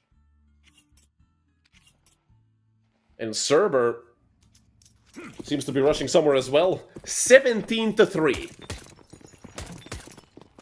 About to move into 6.0 KD territory, which at that point you don't have to see the scoreboard to know what's happening. Bledor, what an aggressive play. I absolutely love this. This is what I was talking about. Mana, once they get going, it's incredibly difficult to stop them. Borderline impossible. Smuya is 2 and 10. I mean, it doesn't really matter mentioning scores on the side of Fish. It's just that 2 is bugging me. Same for 7 kick, both of them having struggles. Make that 2 and 11. Smuya finally gets his 3rd. It's a 4 versus 3 for Mana. Red Star here, and actually Andu, as I said, a player with a lot of experience. If we're going off of experience, both of these teams are actually quite high up there. Andu and Smuya and Red Star to some extent with tier 1 experience. I'd say maybe tier 1.5 for Red Star, and oh my god, Cerber, stop it! When your B player is 19 and 3, en route to being 20 and 3 after 11 rounds, something is going incredibly well. Incredibly wrong for the opponent, of course. Let's see if we can maybe pull this clutch off, get the first round for Fish123. No. Bledor shuts that down incredibly quickly. 4 between the 2 of him and Cerber. And, well, Fish123.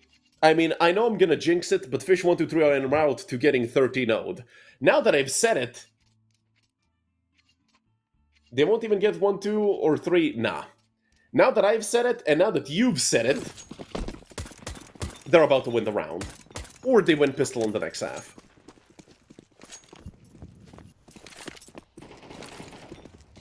Oh no, I think Annihilation is Red Star. Just straight up.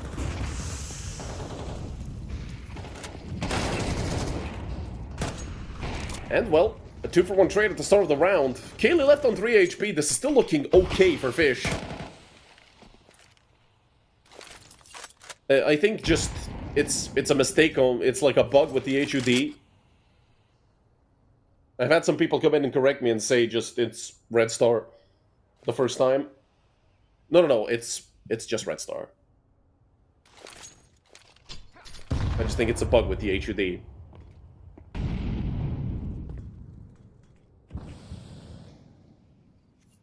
Cerber full banana control. Man is up to 20 and 3. And, well, down go both Smuya and Red Star, leaving just 7 kick. 2 and 11. Well, he needs more than double of what he already had. So let's see it. 7 kick. A clean headshot to open up the first, but a big nade. Half his HP bar is gone, but he is hitting headshots. 7 kick has doubled his frags from 2 to 4. And he just needs 2 more.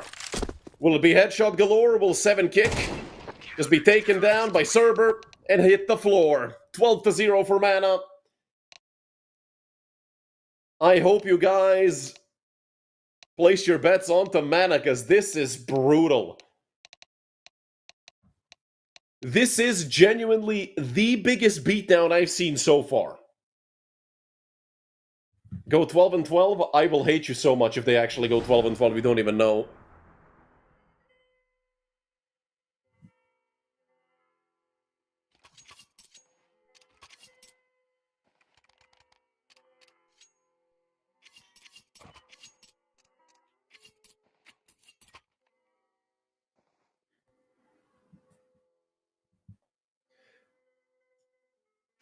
Nah, because I'm pretty sure it's just a placeholder name. Because all these games get attributed to Red Star.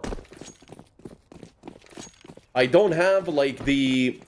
I don't have the spreadsheet here on standby, so I can actually check if he's registered. Because if they get accredited on HLTV as being Red Star, then it's probably Red Star. But hey, Andu.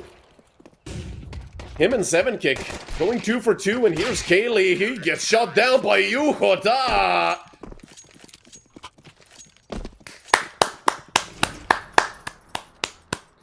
Round number 1 on the board, and Chris Paul cuts the lead to 42, or was it 47? I can't remember.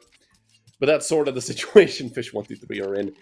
You know what's the worst thing? This game is going to get dragged on for at least 5 or 6 more rounds until Mana actually gets some economy. You don't know how much I'm praying for a technical pause just so I can go to the bathroom. It's insane right now. I ate like a kilo of watermelon during the break. That was a mistake.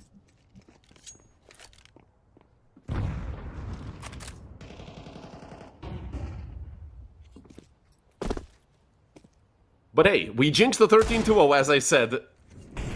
And Mana are one of the most dangerous teams when it comes to Deagles in these half-buys. So don't get your hopes up too much, Fish. You still have a lot to fight through. But this round will be big if they do take it.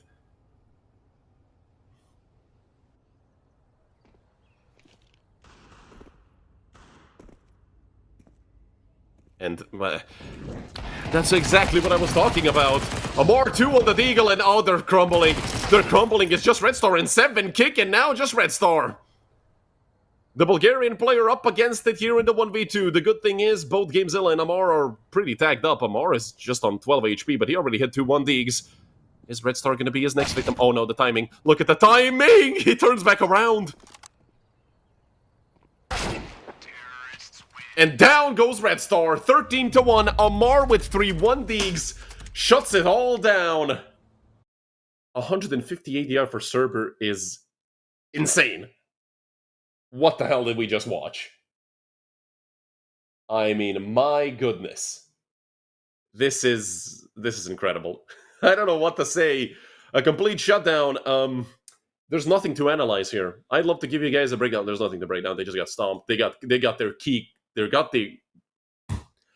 got their teeth kicked in. That's what I wanted to say. A 1-0 lead for Mana, and this is looking to be one of the quickest days today. Don't forget, map number 2 is Dust 2, and Mana or Demons are Dust 2. So good luck to Fish. I wish you the best of luck. Go drink some cold water, wash your face, forget about this map ever happening, because you're gonna need it. I'll see you guys in a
Hello everyone and welcome back to map number 2 of this survival best of 3 for these two teams, where one of them gets eliminated and the other gets a chance to go at Masonic and then a chance to going at DSC.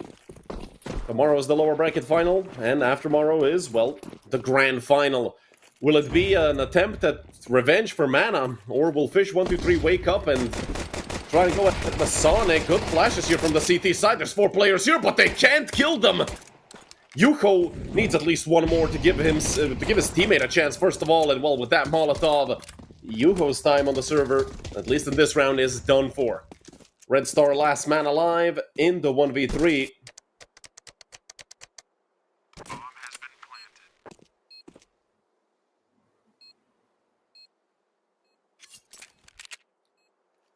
And the 1 versus 3 that is not looking great. Gimzilla is on 4 HP. He's dead to a gust of wind, essentially, and well, that gust of wind does come through. So Red Star makes this a bit easier on himself, and he gets staffed away by Amar. Zerber gets another multi-kill, like his 10th of the day. And Mana are up 1-0. Mana are a very strong team on this map. And you know, if you saw map number 1, you'll understand my reason for concern when it comes to Fish, because coming to Mana's playground after getting essentially embarrassed on your own map pick of Inferno is going to be treacherous for the international roster of Fish123.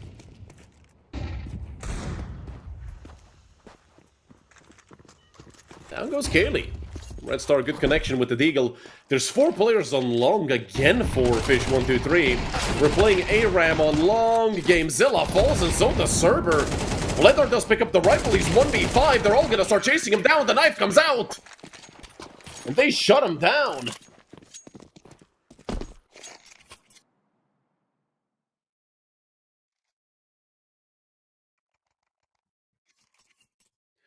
Yeah, I'm saying Red Star. I'm going off of what HLTV tells me.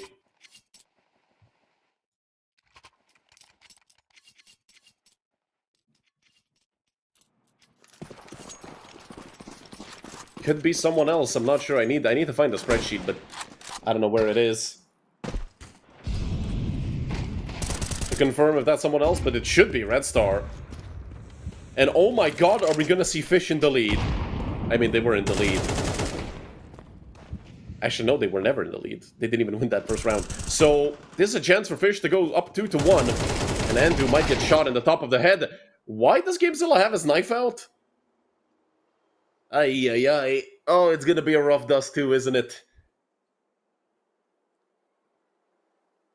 Kaylee's all alone. 1v5 with the Tech 9 is just not gonna happen. Kaylee did play secondary op yesterday, so should be warmed up for the scout. My God. Let's get traded out immediately, but that was a nice shot on the player mid. M4 gets dropped over, so they save 4 rifles, an AK, a Galil, and 2 M4A1s. Pretty good for Fish123.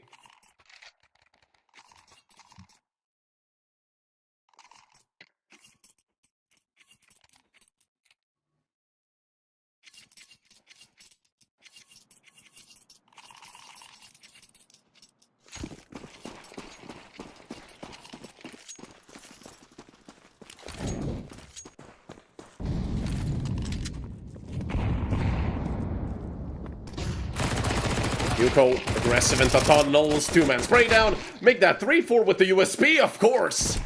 Yuko! And we what a shot into T-spawn! My God, Yuko. It is an Eco Cobra ace, but let him have it. The man just farmed up so much money with that MP9, 3 kills and 2 with the USP. And he sticks with the submachine gun even into round 5.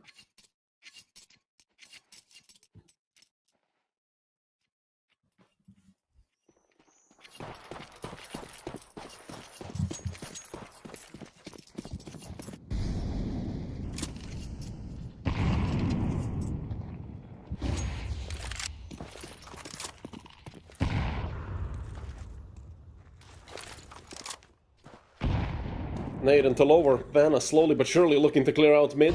Up in the hands of Bledor, but it is glass cannon. Deep smoke there onto the long doors, and, well, mana. They've slowly ran out of utility. They have a similar amount as Fish, but still a little bit less. And some damage done with that nade as well. They are looking to chip them down. Because with, you know, the Galil and the MP9, you really need as much chip damage as you can get.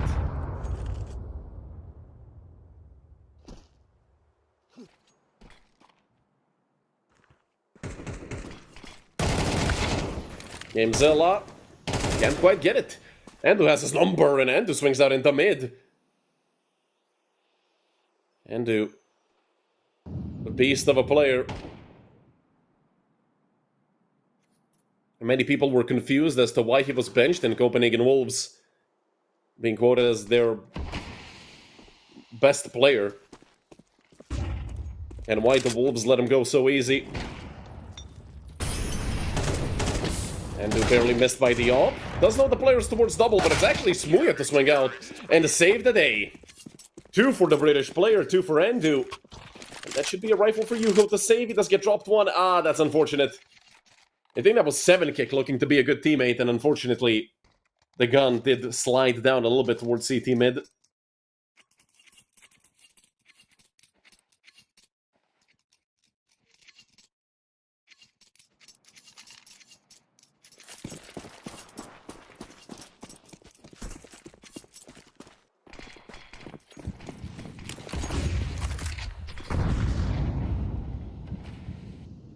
Andu is looking to cause trouble alongside 7kick over here towards long.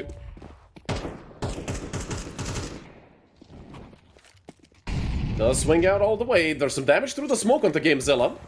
Molly falls into double. Smoke onto the doors. Are they aware that Gamezilla could be here? Well, now they are. Take him down. That's a 5 versus 4 for Fish123, and Yuho is about to have the lineup of a lifetime here, but he only gets 1. It's Red Star to pick up 3. And round number 5 on the board for Fish123.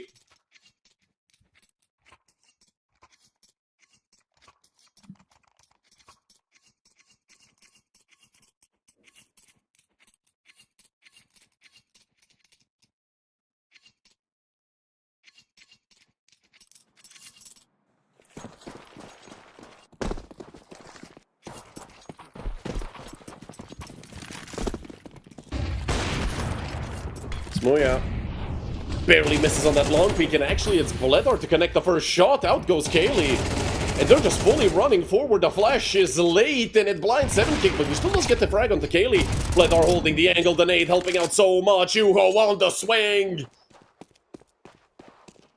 2 for Yuho, up to 10 and 3. Top fragging the entire server.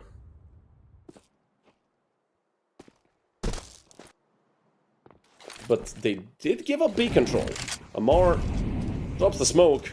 As long as they don't get shot through it, they should be fine on the cross. A smoke, a nade, and a flash is all they have left. So let's see if Mana can get their second round here on the board. Red Star with an AWP on the retake. There's 2 snipers in the hands of Fish123 on the retake. It doesn't seem like it's going to cause them any trouble. Red Star on that first shot.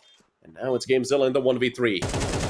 Has 1 kill so far in the entire map and struggles with that first. Slowly but surely running out of bullets, but Gamezilla connects at least for 1. The AWP should get saved over, but they do have so much money. Yeah, they're going to be saving these AKs. 7kick Smuya. They're going to be on 16k. They don't care. Yuho has 15. Why even save the AKs?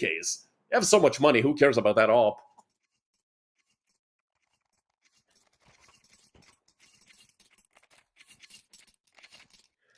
Yuho playing a phenomenal game so far. Joined by Andu as well, who's had some big rounds. And we get the technical. First person that says business pause gets banned. I'm joking, of course. You guys can type anything as long as it's not, you know, insulting, racist, or any of the other cysts in the world, and luckily it was just a, 10-second break?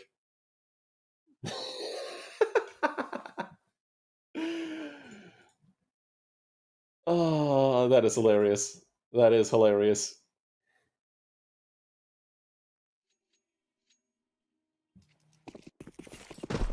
It's funny. It's even funnier because I see it's a first-time chat, so... That's absolutely meme-worthy.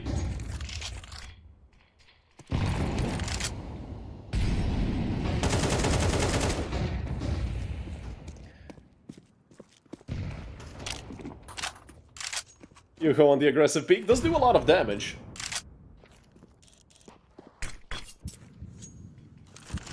Does not block the smoke into CT though, but I don't think it's gonna matter too much. Fish123 have 3 players on the site, a flash comes out. But Yuho absolutely ate that flash, so not a peek there, but on the second, Yuho with 2. And now it's a man advantage for Fish. Tricky positions with these smokes. Around the site, still a man advantage for Fish. It does get traded out quickly, 3 versus 2. It's Gamezilla and Server, the 2 guardians of the B bomb site of Inferno. And the camaraderie is really gonna shine here. Server has the bomb and he's going deep into CT. I'm not sure if I agree with that. And I'm not sure if Mana agree with that, but Gamezilla thrust it into another clutch. And taken down by 7 kick.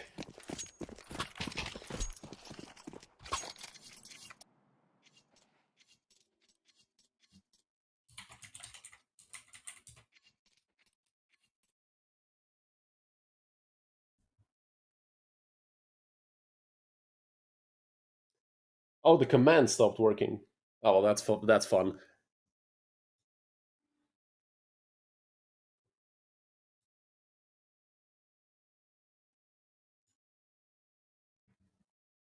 Well, a 7-1 lead for Fish123. I mean, if they 13-1 each other, that's going to be hilarious. Because then essentially we're looking at a best-of-1 on Ancient. Especially with the runtime of this.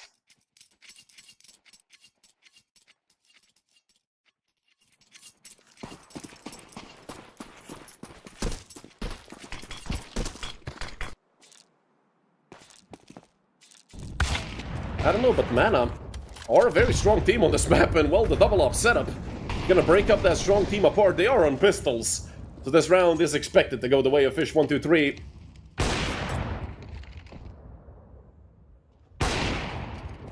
Gaily, great swing with the Deagle. Just the second frag of the game. An 8-1 lead for Fish123.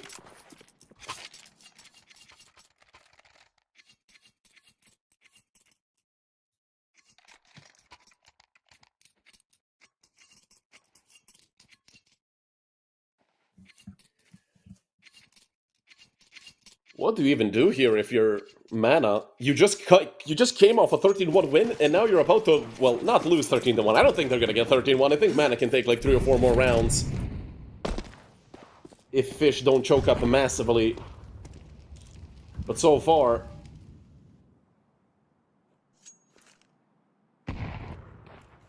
They left B completely. They...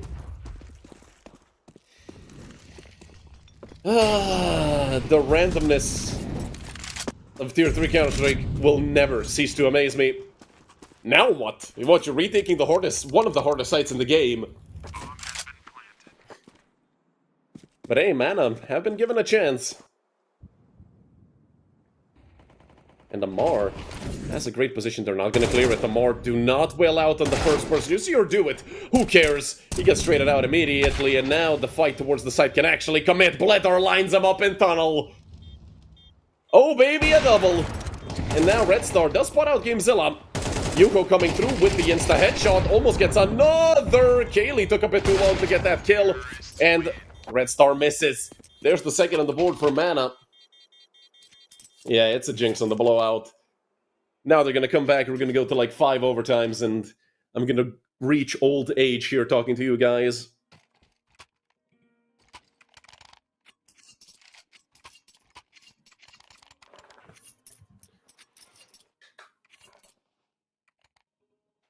You know what? Teams do that sometimes. You know, you have situations where teams fully leave B unattended.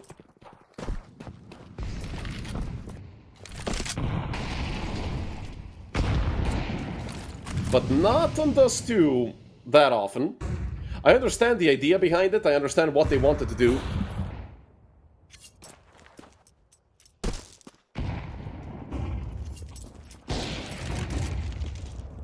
Another with that first frag, and Smooya Let's get the trade back. So does Spread Star, so a 2-for-1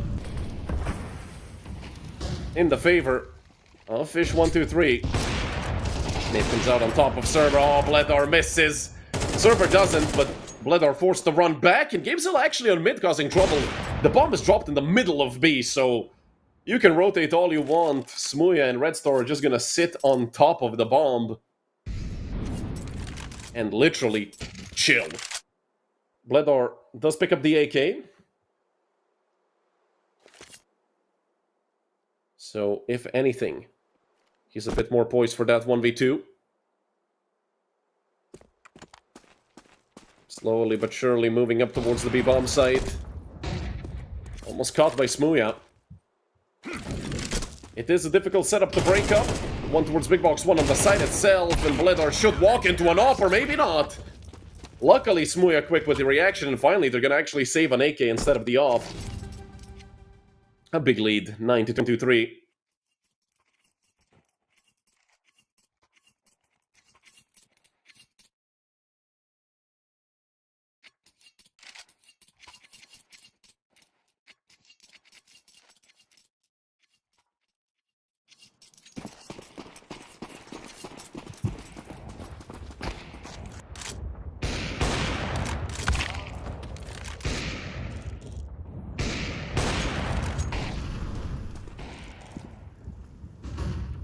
GameZilla with the op. Went 1-for-1. After Bledar has gone down, took the op off the corpse, and so many ops. Getting frags, and Yuho nearly taking down Amar. Amar is 2-10. Make that 2-11. Now it's just GameZilla. Ops ringing off shots. It's literally op India. I've counted like 12 op shots through this round. From 3 different players, maybe even 4 if Bledar got a chance to shoot. 10-2. In the favor of Fish123. But Man are about to swap over to the CT side. I'm still giving them a chance if they win pistol round. Yes, it's 10-2 and it's a big beatdown.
Second half gonna be getting underway.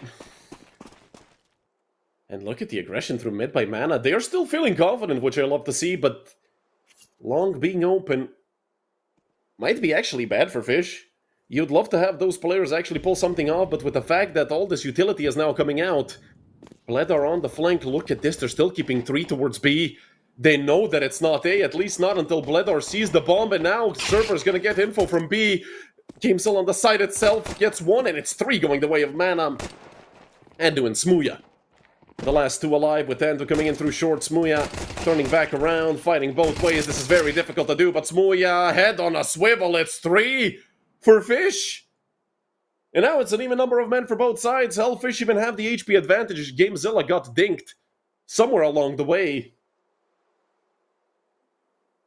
What is even happening? Gamezilla, alone on the B bomb site, needs the insta headshot. He does connect it. And it's Andu versus Bledar. Bledar has been consistent for Mana, the only player in the double digits on map number 2. Can't hold a candle to Andu here in the second pistol round. The 3 kills for Andu. And from a 5-on-2, they end up losing the round. That was probably the most important one in this entire map.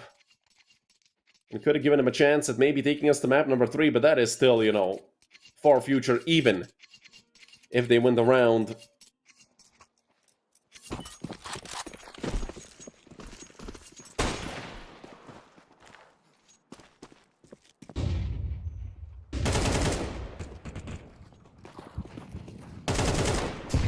Andu, good frag found with the Cerber.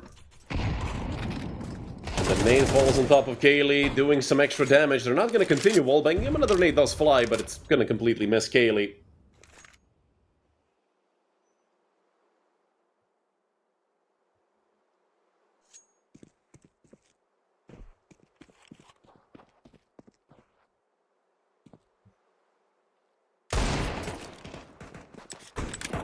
Good attempt by Kaylee. Not quite a connection. A team kill by 7kick.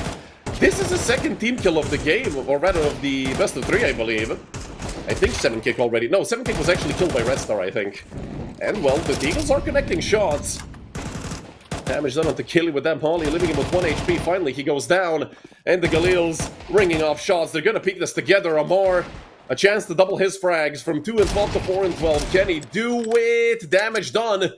And needs the insta-headshot onto Yuho. Yuho has been sharp all day long, and this Molotov is gonna seal it for Amar. A double kill for Yuho. And the 10 map rounds in a row for Fish. 10 chances to take us to map number 3. And look to complete the reverse sweep. Don't forget, Fish123 got 13-1 on their own map pick on map number 1.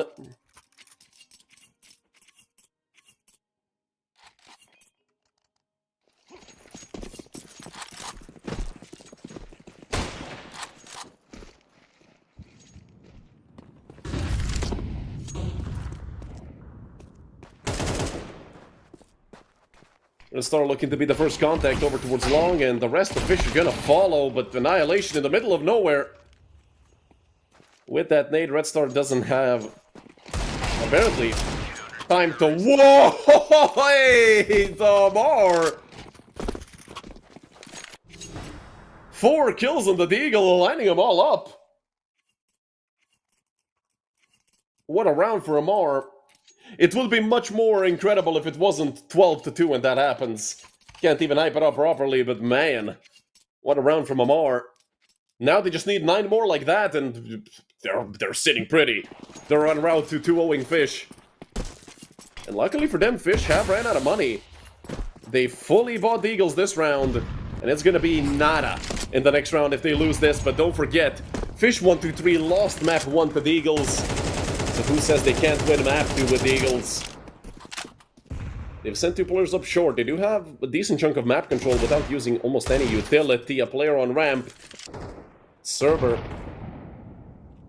had a massive map 1. But he is struggling heavily right now. Kaylee on to CT mid. He lines up 2. Good enough considering the Galil was garbage. And, well, Andu. 2 kills on the Deagle. Amar is here, on the flank, lines up both players, and it's actually GameZilla to kill both. Amar with 2 assists, mana go up to 4, and should be going up to 5.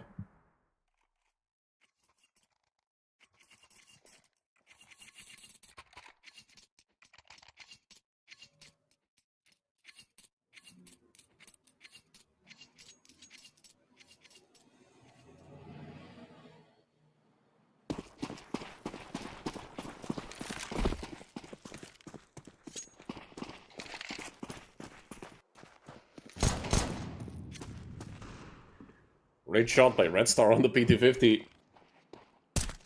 Deletes Amar, not the pistols, hopefully. Here for Man, Cerber does transfer back, and even en route to maybe another kill, does leave Smuya with 16 HP. That nade was pretty well timed. Unfortunately, he didn't get a chance because of it to actually try and survive. Another nade, Smuya with 13, Kaylee on the pistol, swings out and finds Smuya, and another shot by Kaylee. Kaylee these last few days has been playing a lot of op, which, I mean, is surprising. Because usually, he is more on the rifles. Down goes Red Star as well.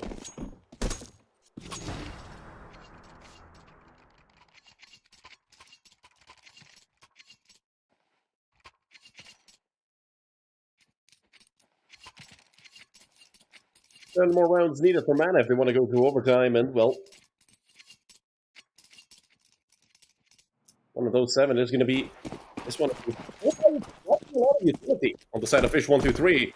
So they should really hit something quickly. Corner smoke on long, they're about to start coming out. Bledar mistimes his shot, and both him and Amar get sent back. Still a double up setup.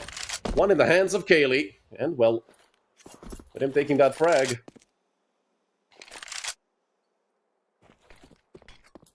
Seven kick. The first one here behind the corner.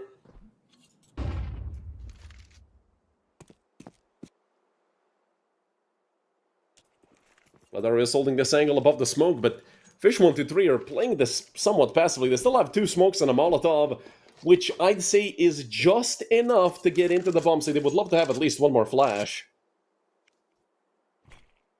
so they can take Bledar off of this angle. Because he is still going to have that deep angle into long, even with the smoke that fell. Flash. Or that's a defensive smoke, actually, by the CT side. And Bledar just swinging. Finally goes down. I felt like that should have been a hit. With the op, caught in the middle of nowhere with that smoke being broken open. But Smuya does get the trade right back. And in the 2 versus 3, Fish have given themselves a chance at potentially pulling this off. Just barely a miss by Red Star. Who is currently top ranking. It's him and Smuya. And now just Smuya. Owen Butterfield needs the ace, needs the 1v3 in total that he chopped down into a 1v2, but he knows 2 players are holding him. No utility to help him out on the cross, and there's an op in the hands of Kaylee. Bomb dropped on ramp, so Smuya can't even think about maybe repositioning. Less than 20 seconds left now. Smuya still. He needs to bait out the op shot first, or maybe just wide swing and hope for the best. Dink onto Kaylee, but not enough. Smuya goes down. 6 rounds on the board for mana. We're slowly but surely making the comeback happen.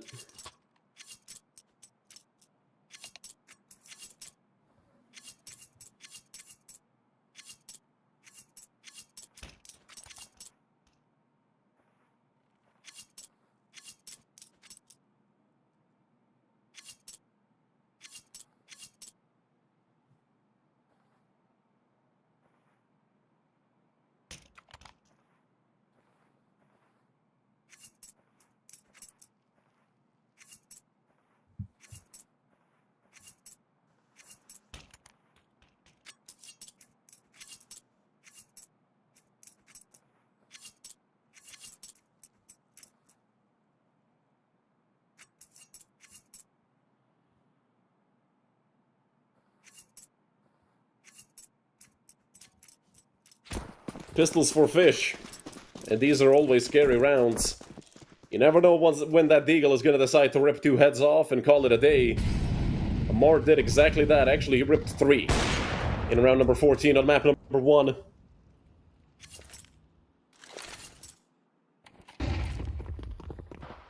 And these Tech 9s as well. Looking to cause trouble. Nades out with the Molotov. Gamezilla lining them up. 2-3. Gamezilla with a great job. And the P250 will be enough, unfortunately. They couldn't save him. But it's fine. Gamezilla picks up 3. I'm sure he's happy with that. And Man are happy with their 7th round.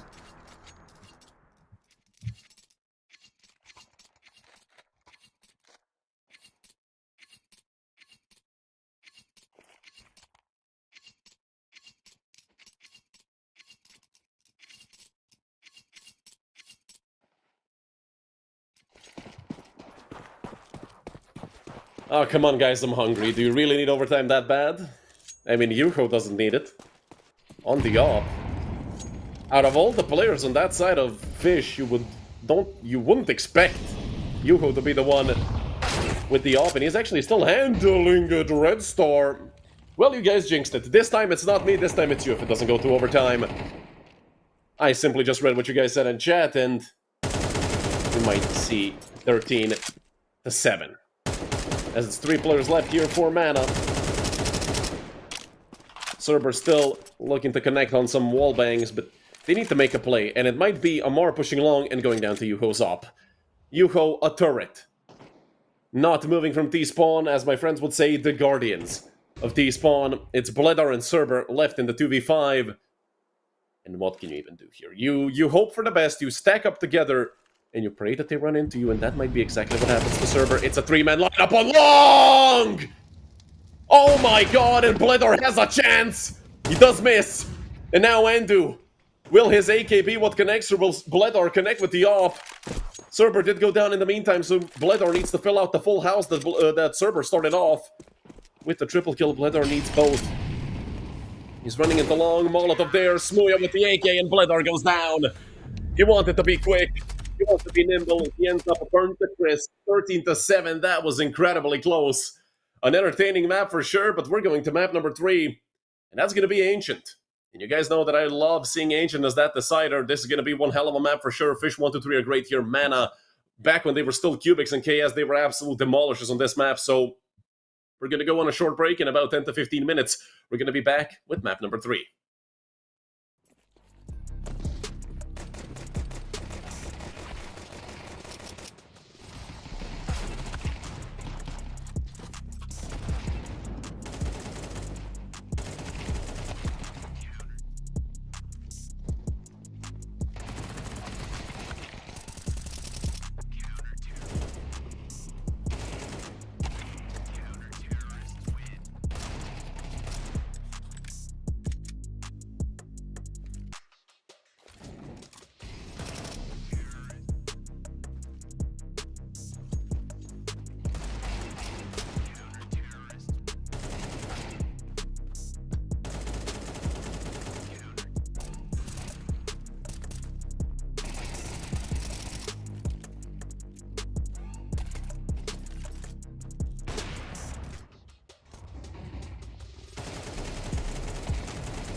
Hello everyone and welcome back to map number 3. We're gonna quickly get into the knife round and see who's gonna get which side, but at this point I don't think it really matters who goes where. Both of these teams have shown us incredibly big victories and incredibly big losses, so all of that should be forgotten. They're essentially, as I said, gonna focus on a best of 1 on Ancient, is what this best of 3 has come to, and it's ended with the triple kill to take the knife round for Fish123, so they get to choose where they want to start. Most likely, it's gonna be the CT side. Of course, some teams do like starting T side on Ancient, very few, but some do. I don't think Fish123 are one of those teams, so we should simply just be seeing them go on the CT side. But at this point, as I said, it really doesn't matter. Both of these teams can win on either side, but I do think the CT side was a bit better for both teams, because, well, 12-0 for Mana. Yeah, they took 12 rounds on their CT side and, well, 1 each on the other. So, you know, they won 20-something rounds between the two of them on the CT side. That's what I'm trying to say. That is why I believe they should pick CT here. Of course, well, I mean, you also have that factor of having Smuya, and also the factor of maybe playing double op, not just Smuya opping. It's Ancient, CT side, double op. It can work. Of course, it's not going to be terrific. Ancient is a map where both sides actually are mediocre when it comes to opping. CT side, of course, better by default. And I mean, if we're looking at someone, I think we should be looking at Cerber and Gamezilla. They played the phenomenal first map, and, you know, Cerber is currently, like, averaging on 1.5 throughout this best of 3. Yeah, map number 2 was also extremely good. Amar is also a person I have to mention, because Amar was nowhere to be found on map number 2. On Dust 2, Amar was at the bottom of the scoreboard. He was the only player in the single digits for Mana. So if he has a bad game again, might be difficult for Mana. Of course, I'd love for this map to actually start. I'm not sure if there's technical issues that are delaying it, or if it's something else. But I am checking HLTV as we're speaking. And we should be starting soon, I've just been informed. So, as I said, Gamezilla, Cerber, and Amar are those 3 players that can really make the difference. Kaylee and Bledar, you always expect them to play well. Although Kaylee recently has not been playing the best Counter-Strike of his life, he's been opping a lot, playing that secondary op even on the T side, which is not something we usually see him do. And also, well, when rifling, it's been mediocre. Well, where Kaylee a couple of months ago was probably, no doubt, the best player in that roster of, at that time, Cubics, which is the same thing, where instead of Trippy, now they have Cerber. And of course, it was Bledar always behind him, but Bledar is pretty consistent. He's been towards the top of the scoreboard most of the time here throughout Season 34 for Mana. And we're going to get into the map here. As I said, CT said start for Fish. Should be fine, and yeah, out of everyone at this tournament, the 2 best-rated players for Mana are Bledar and Cerber. 123 for both of them. But I'll give a bit more credit to Cerber, because Bledar is an opper, so you expect him to have a bit better of a rating. Cerber is a rifler, and he also plays some relatively difficult positions, to the point where, you know, you can also give him some extra points for that. He's going to be the first one coming out mid here. Some shots exchanged, and is it going to be a dink or anything else? More onto Smuya, Endo goes down. 7kick is here with the dual Berettas, 2 kills. But he does get traded out. The rotation comes through. And they're going to be rotating in through CT and Temple, although, well, Annihilation. Red Star is on the flank. But he decides against it. Going to join his teammates coming in from CT. And Mana are quite ready for somebody to be main. We're going to be the first one out of Temple, and the only one from Temple. Amar has a very good position, but he goes down. They don't have a kit, and they're up against a USP and the Glock, and the Molotov here for Bledar. He has to throw it as soon as possible, but he gets swung into by Smuya. They waited too long. If they had just dropped that molly, even at 13 seconds left, the bomb would not have been defused. And what a heroic round from Smuya. If he misses even a single bullet there, the molly gets thrown and they do not defuse the bomb. Great work from Fish123.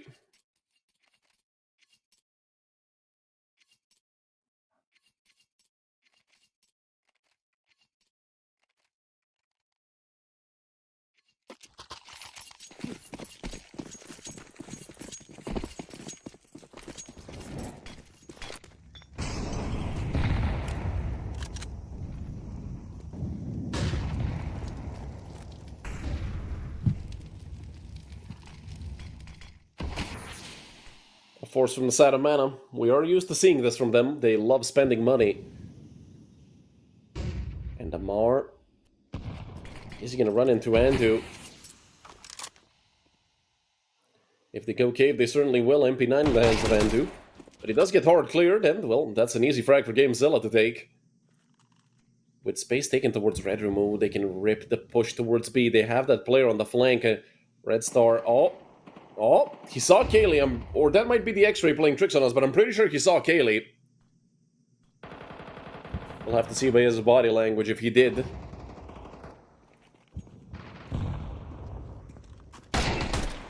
Yeah, with the first frag, and he didn't. It was the X-Ray playing jokes on us, and now the rotation comes back through over its way. 7 kick. Rotates forward with the M4, but doesn't do anything. And that forces Smuya and Yuho to save. Man are about to pick up their first round, and in what fashion?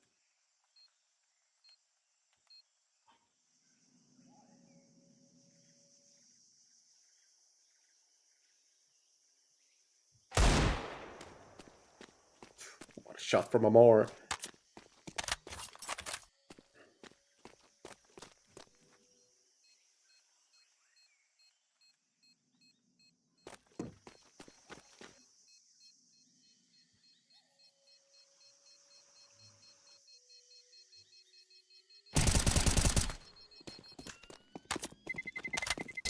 Does get away here with another frag. Will they chase him down? The answer is yes, but not before losing another player, so a triple kill for Smuya.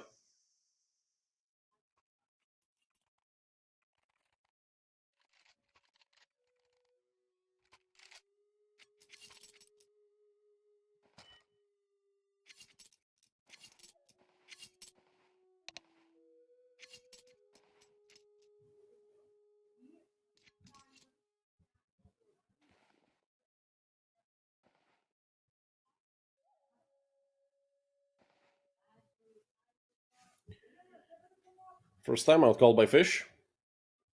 They do this quite often. I mean, early in the game, first 2 or 3 rounds, they're calling a timeout. When you have a 4, you really have the luxury of, you know, ripping one wherever you feel like it.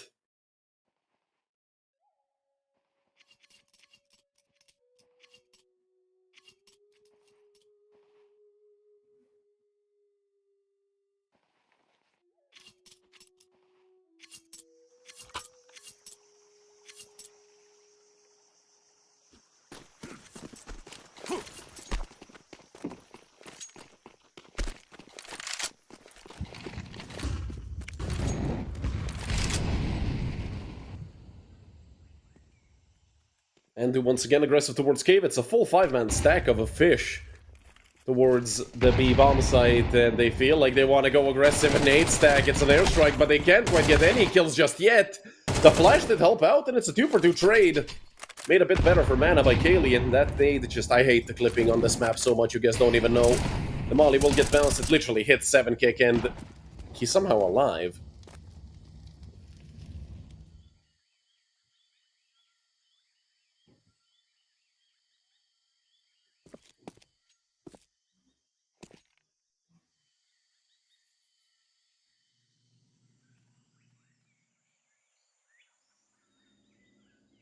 Smuya and 7 kick. There is a chance here for the two of them. The problem is they're on the wrong side of the map. And with that, well, most likely, Mana are going to be on for their second round. 7 kick Smuya. It wouldn't be bad if they could get a rifle in the hands of a 7 kick, not quite a Mac 10. Shot from Smuya. And he gets another. And now that it's a 2 versus 1, they actually want to commit into this. But Cerber has a Molotov that he can throw over into Donut, and he's a bit late to throw it. Cerber, he is standing in the middle of nowhere. They don't peek him. Cerber missing, but time has ran out. Luckily for Cerber, Smuya doesn't have a kid, but Smuya, I'm certain, would look for the round win here. He gets 4 kills in total. Up to 9 frags. A good attempt. But it is a second round for Mana, although them losing 5 players is a massive hit to their economy. The problem for Fish is, well, if you look at their money, they have nothing.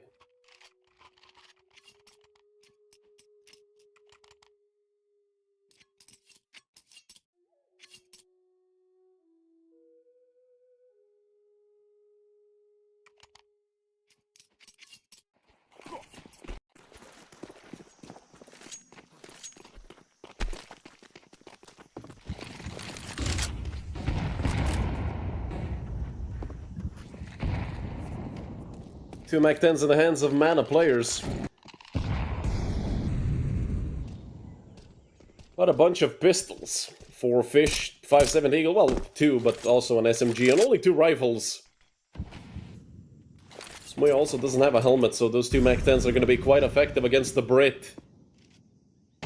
So far, Mana are just setting up to look for picks. The bomb's still left. Deep into T-spawn. Although good awareness by Blether to drop that Molotov, although with him getting smoked off, he's going to turn back around. The player already tucked into this corner. Andu playing around. He knows he has to be aggressive. He has an SMG, and that's exactly what Andu does. Nearly steps into the flames, and actually it's Smuya to go down towards the bomb site. Oh no! They wallbang them out of nowhere. That's the AK on the floor. Can anyone even pick it up?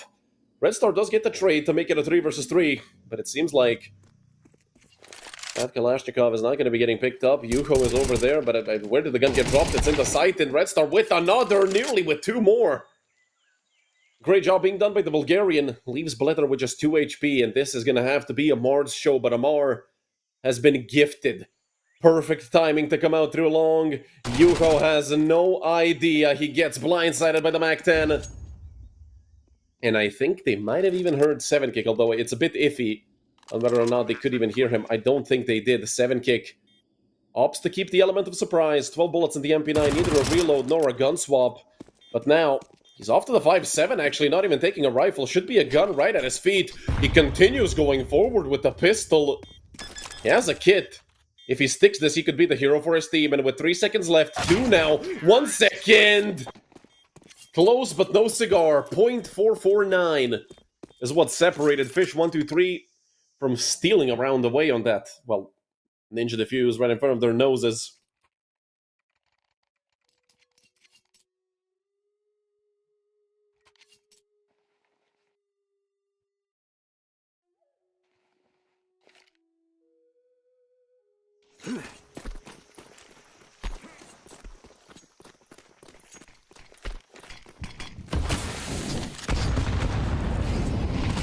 Gamezilla, a lot of damage taken, and those pistols are going to finish him off.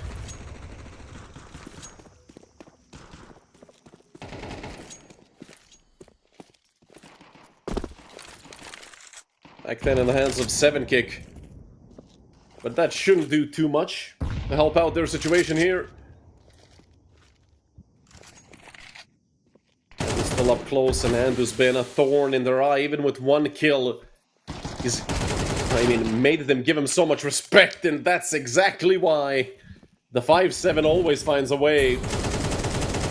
But man are about to be in trouble. Kaylee not ready for the swing out. Bledar turns around. It's actually Cerber to get the kill. And it's Bledar and Cerber left here in the 2 versus 4.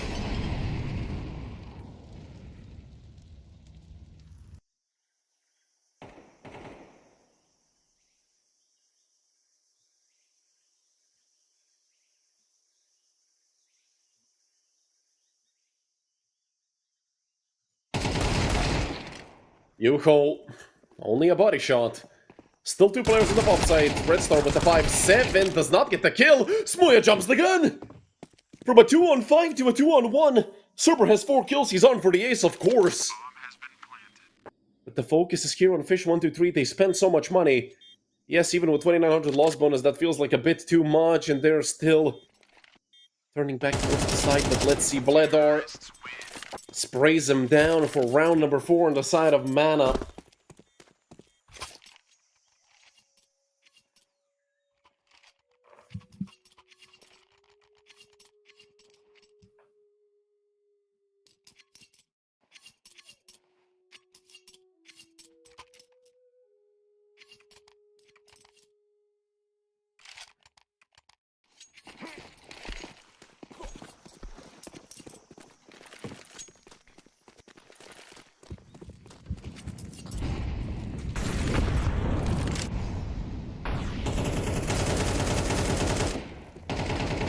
Mana looking for another wallbang. Last time they did this, they caught Smuya out in the open.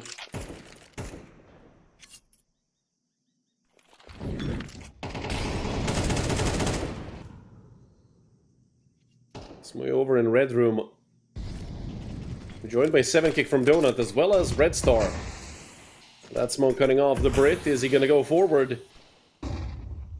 Flash out, and now they can move, but GameZilla is already out from heaven. Getting a flash ready up, they swing out, 7-kick falls, and so does Smuya.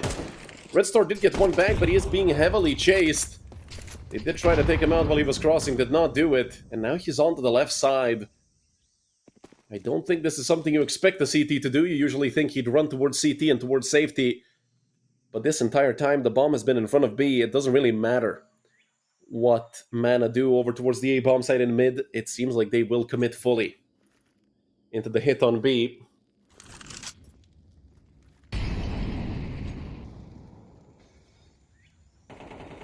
Man advantage as well, slowly but surely. Continuing forward towards the B-bomb side. Yuko getting a flash ready, and he does dump it over. But he gets flashed himself by the side of Mana. 20 seconds left, they should get to planting the bomb. They don't have a Molotov to deny it, so... no ops or anything to wallbang this. Yuko caught out, but Andu quick on the trade. Still, it's a +1 for Mana. Andu needs to get something more, and he gets 2! 3 kills for Andu, leaving just Kaylee in the 1 versus 2. From Cave, 69 HP for Kaylee. Andu is out, and Kaylee can't connect. 4 kills for Andu. Second round on the board for Fish. What a way to get your second round. Incredible work by Andu.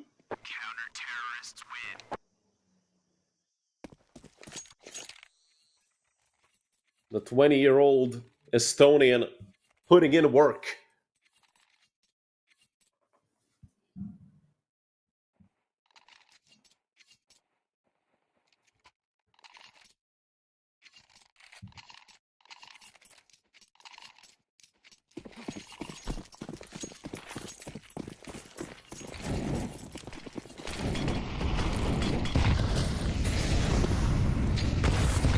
Smuya, fully blinded, taking a lot of damage, but he is into heaven. Kaylee, covered by Server. Andu still here, tucked into the corner, but will Kaylee respect it? No, he will not. He goes forward, and Andu gets caught out. Just a single bullet connected onto Kaylee, and Mana got very pissed off at losing that previous round. As they've come in here with a vengeance. Especially up against Andu, who is the one that absolutely ruined them with that 4K. And now in the 3 versus 4, they don't have a kit, they don't have much utility. Might be the best course of action, just get that M4 in the hands of Yuko and go save. Now that 7-kick is dead, Yuko swaps over to the AK, but you can't even walk out against Bledar. Flawless. So far from a man as a sniper. That just leaves Annihilation. Completely alone.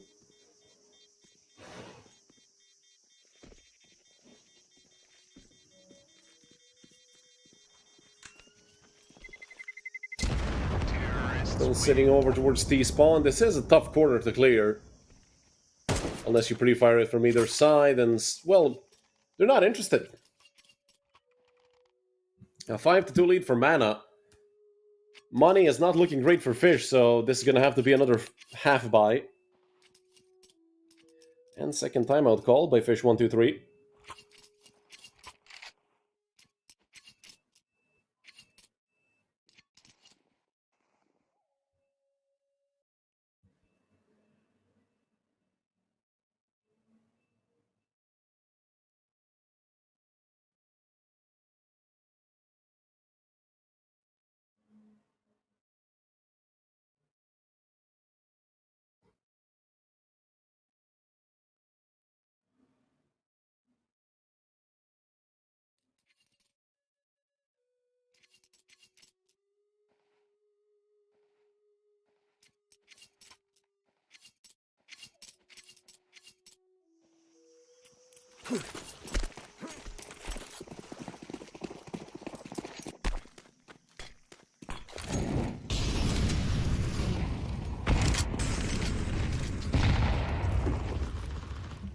Bunch of nades falling from the side of Fish, but that's almost all the utility they had. Another nade, and it actually does great damage onto Bledar and GameZilla. It's another stack towards B. Bledar misses the second shot, and now they start to fall, but look at Serber!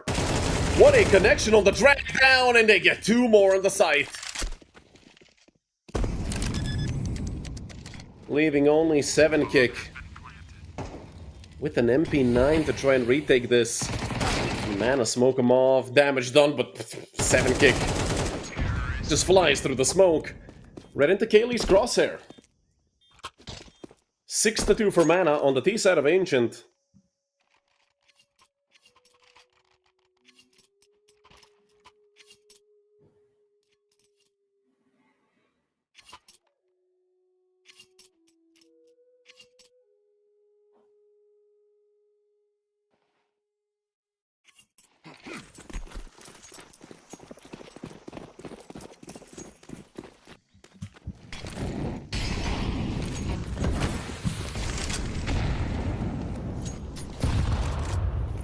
Once again, it's a heavy setup towards B for Fish123. The Smooya just missed. Oh no. I was just about to comment on Smooya being the top fragger, doing a great job. Yuko somehow does get one and actually gets out of there alive. Even drops the molly to buy time for his team, but now they're coming for him. The flank is there already. 7 kick in Red Star. Left in the 2 versus 4. Left to fend for themselves. But at this point, there's nothing but saving that you can do.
A 7-2 lead, absolutely massive on the side of Mana. Fish123 need rounds pronto.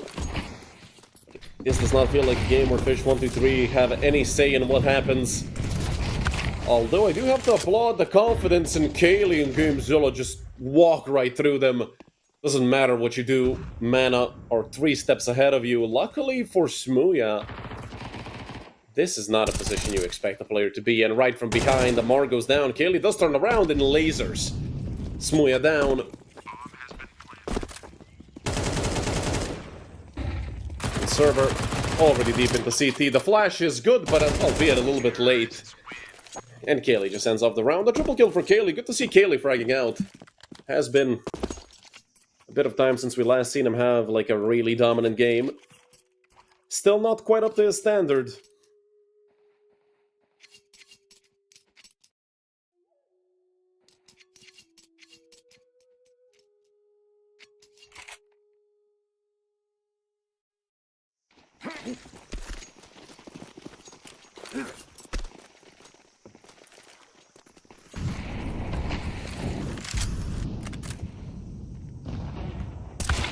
Might be the last hurrah here for Fish if they don't pull something off quickly.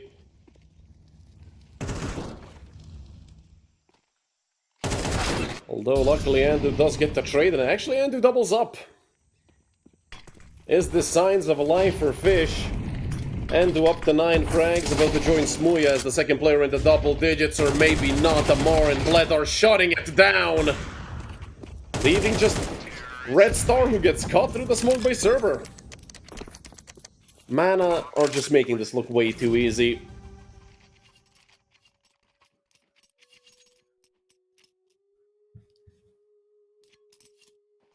9-2 lead. Will it be the 9-3 curse? That might be the last thing that gives hope to Fish123.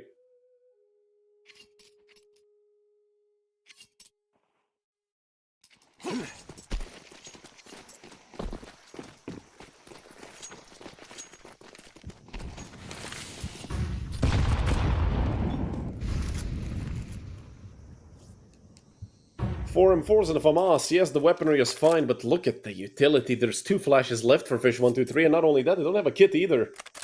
So they're gonna have to keep their aim sharp. Otherwise, they are doomed yet again. Are we about to see 3 double-digit round halves in a row? I don't think I've ever seen that so far. Maybe. Can Red Star pull anything off from Big Boss? Does spot the player out towards main, and it is Bledder who got one. He can't even kill that one player. A 3-for-1 trade. Shutting it down, keeping Yuho and Andu alive here. For just a little bit. Andu, well, I like the attempt. But his crosshair ran way off, and now then over Yuho has 3 HP. 10-2 at the half for mana. Don't forget, at one point, this map was relatively close with a 4-2 scoreline.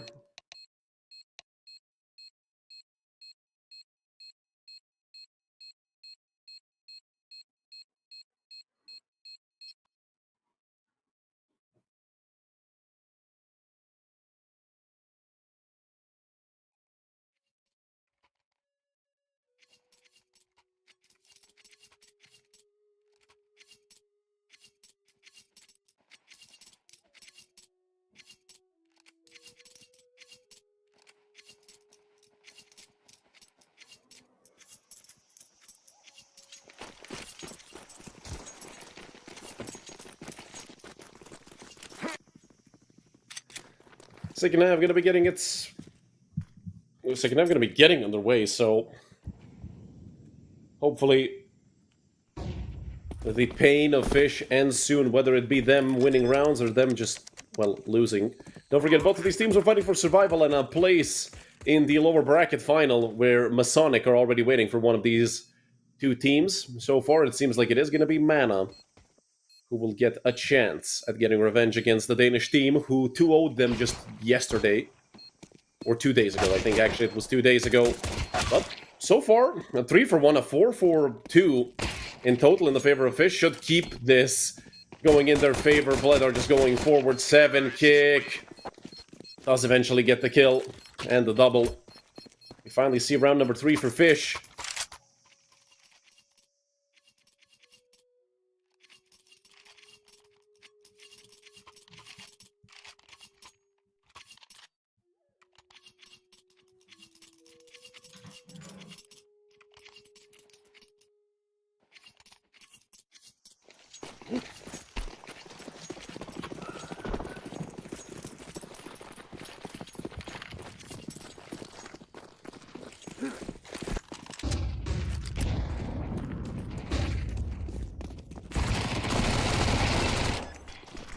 Quick hit towards B, and Fish already planting the bomb. Doing a great job at getting to the bomb site itself, and Amar cannot surprise anyone.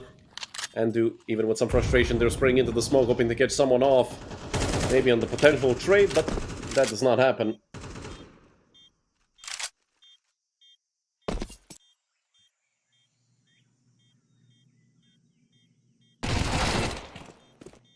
But they're falling asleep a little bit on the angle, leaving Kaylee and Cerber, last 2 members alive, looking to save these 2 MP9s. They could have some equipment in the next round, and even getting some extra money does not hurt, ever. Hell, if it's a rifle, especially an AK, Cerber will be hella happy to save it. Although he has to go back into heaven to try and get it. Kaylee goes down, and Cerber does not get that AK. Left with only an MP9, a Deagle already for Amar. As I always say, these guys are very dangerous on a weak buy. But they shouldn't be forced secure. I mean, that's all I know.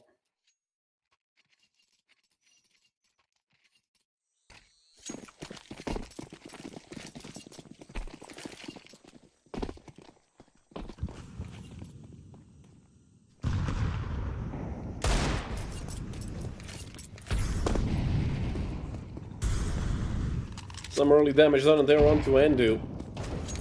That's about it. A good nade to prevent 7 kick from staying in the same position and having that angle deep into long, but they could reboost them. It's not completely unheard of. Have him there and hold long for you while you try to come up ramp. But this is a hit towards B. Both sides going to get smoked off, and there's not any utility in the hands of Mana they could maybe use to either break these smokes or try to get some damage through them. All they have is bullets that leave a lot of tracers right back in their faces. Gamezilla is a world away over on elbow. He's going to be hella late for the party, and that other smoke falls, I believe, on long. So they want to play this through. short on the retake defense. Smuya boosted up over the bomb side. So far, only damage done. Smuya struggling with that AK, but finally the kills start rolling in. A 2-for-1 in the favor of Fish. And we should see these three players commit fully, at least at taking guns away from Fish. We're about to go up. The 5 rounds, Gamezilla goes down, and so does Amar. Just 1 kill at the end. It felt like they were going to get more. They did damage to 4 players. Or rather, to all 5, if you count the guy they killed, so... It was a decent attempt by Mana. Just a couple more bullets. Or having a nade or two could have changed this entire round.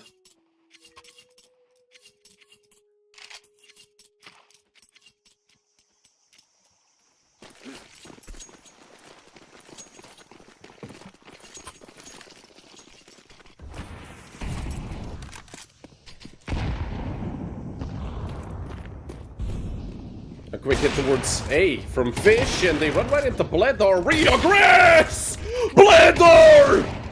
4 kills! And it's all 5 for Bledar with the no-scope, crowning the ace.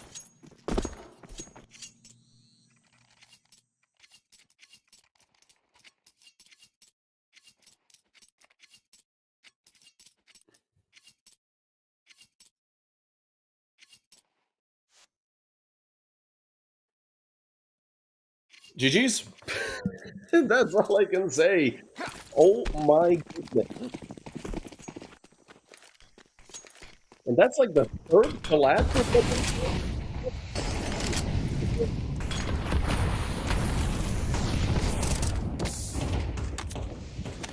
What a round from Mana Sniper. And Fish need a bounce back round immediately, otherwise this is gonna be over. And Smuya does take down Gamezilla. So that's a good start here for Fish123.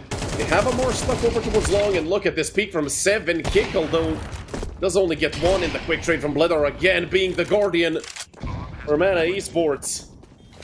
Will they commit into this? With 2400 loss bonus, they're gonna have enough to buy again. But saving that op should be #1 priority, especially when you have Bledar in such good form today. He hits another shot through the smoke. Bledar is starting to scare me here. He's hitting everything. 21 and 8 off the back of 2 rounds. Luckily for Red Star, they did try to come through the smoke, and it's finally Smuya to close it out. So Fish123 do get the round right back. But man, was that round close.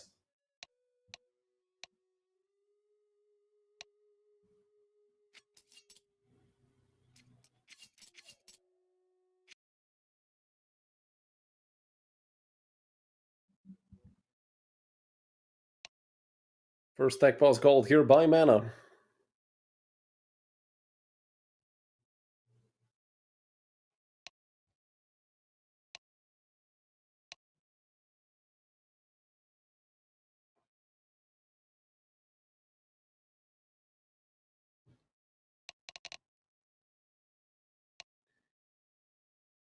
With the timeout running out, see another op? Or I thought we would see another op, maybe in a glass cannon format.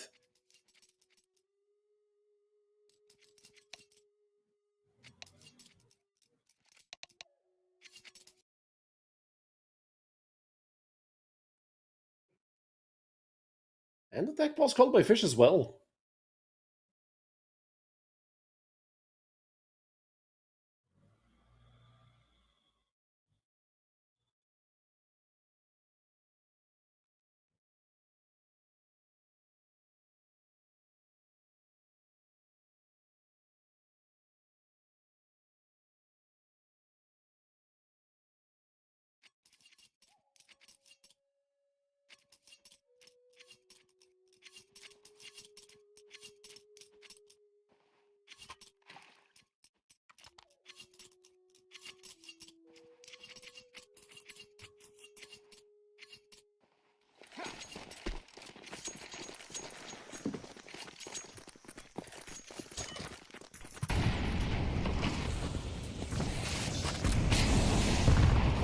Deep nade there thrown by Bledar.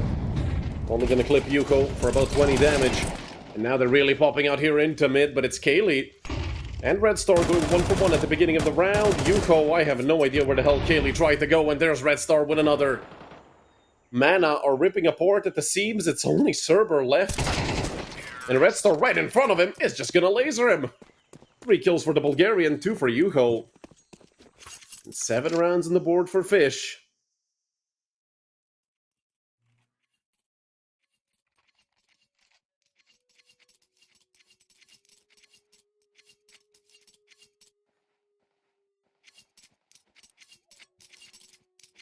They're slowly but surely closing down that gap that Mana had in the scoreline.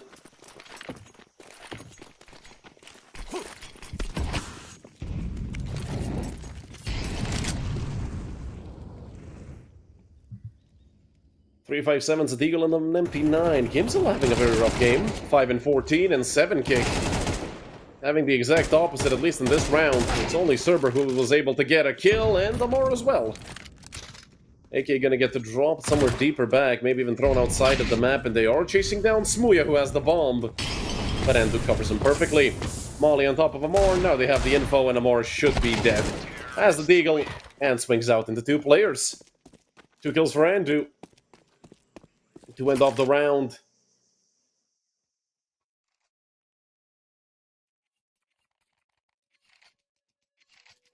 Just 3 rounds.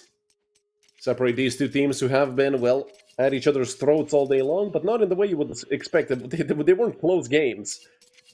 They were absolute stomps.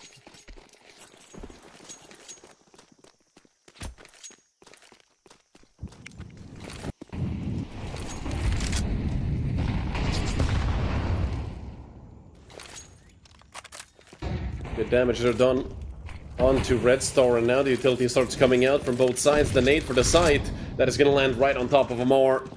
30-some, actually 50 damage done. Amor down to 46. They have pulled out the rotation from Mana, but Fish123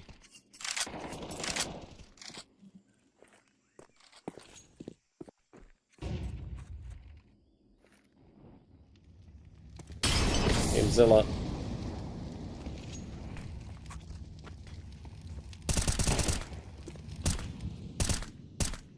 Up close and personal, but he is slowly running out of bullets. Does all help from long with 2 players.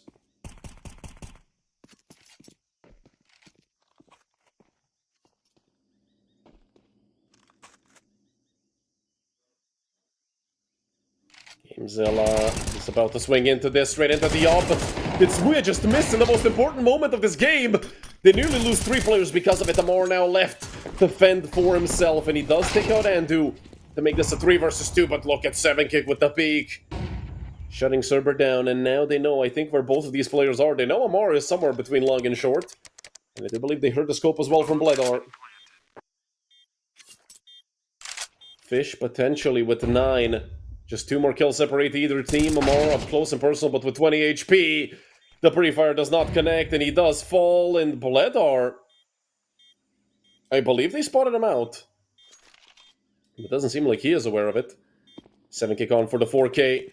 And Bledar walks right past him. Out with the op. He's going to have to play it essentially like a shotgun and might even commit to the save. And yeah, that's what he's doing. But he gets swung into by Red Star. Okay, well, unfortunate for the Bulgarian. Couldn't quite connect on that kill. Left Bledar with 19. Bledar up to 22 frags. 7 kick with 3 in this round. Saving the op as well, doing a great job. And Fish are up to 9.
Shotgun, 2 pistols, and an MP9 with an AWP. A very colorful buy. No two guns are the same. Gamezilla with the aggressive position in A tunnels can actually do a lot of damage with that shotgun. So if Fish do end up committing into A, which I feel like then they haven't done in a while. Or maybe even at all. I don't remember a straight up hit through A. They could get punished if they do decide to do that right now, but with the bomb rotating B, I don't think we're going to see anyone over towards A main. And Gamezilla, I do believe he's slowly starting to clear it. He is moving around quite a lot. Just hoping not to get caught on some BS timing. But he doesn't know what we know. Third player rotating over for Mana, and that is Bledar here with the AWP.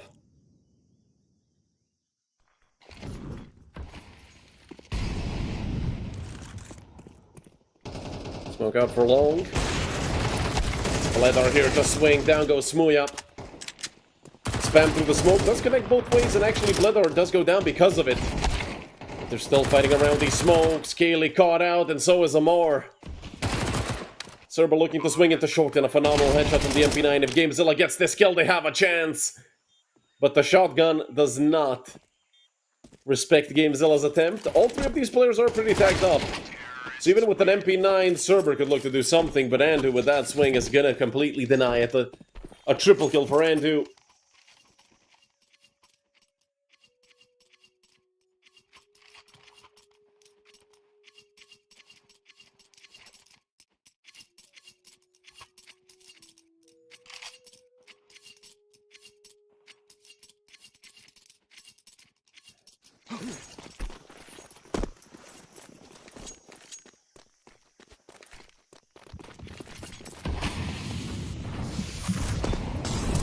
Finally, a full buy for Mana.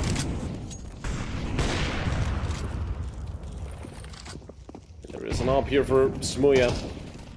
That is a very big danger. Fish123 just walking straight into the B. Bomb site flashes out. 1-for-1 trade to open up the round. Yuho couldn't quite get the wallbang, but that nade is going to do a lot of damage to Gamezilla, left with 11 HP and 7 kick in a great position to counter any flank attempts. Red Star, he just needs one more, and this round is essentially secured.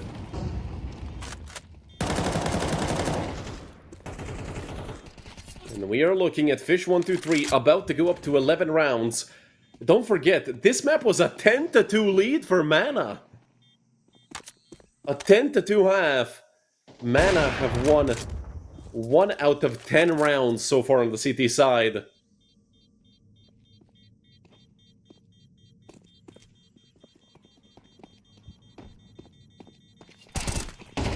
Cerber. Good for at least 1, maybe 2. Never mind. Down goes Cerber, 11-11.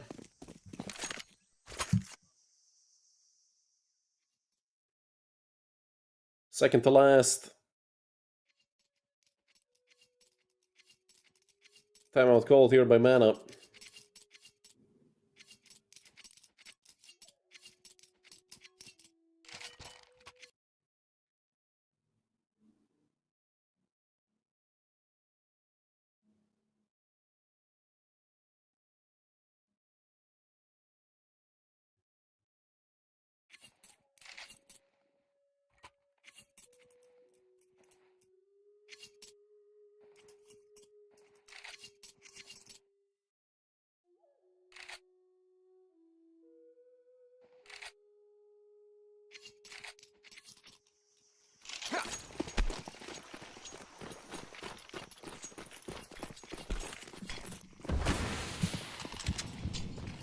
Two MP9s, a 5-7, a Deagle, and an AWP. Can Mana pull it off?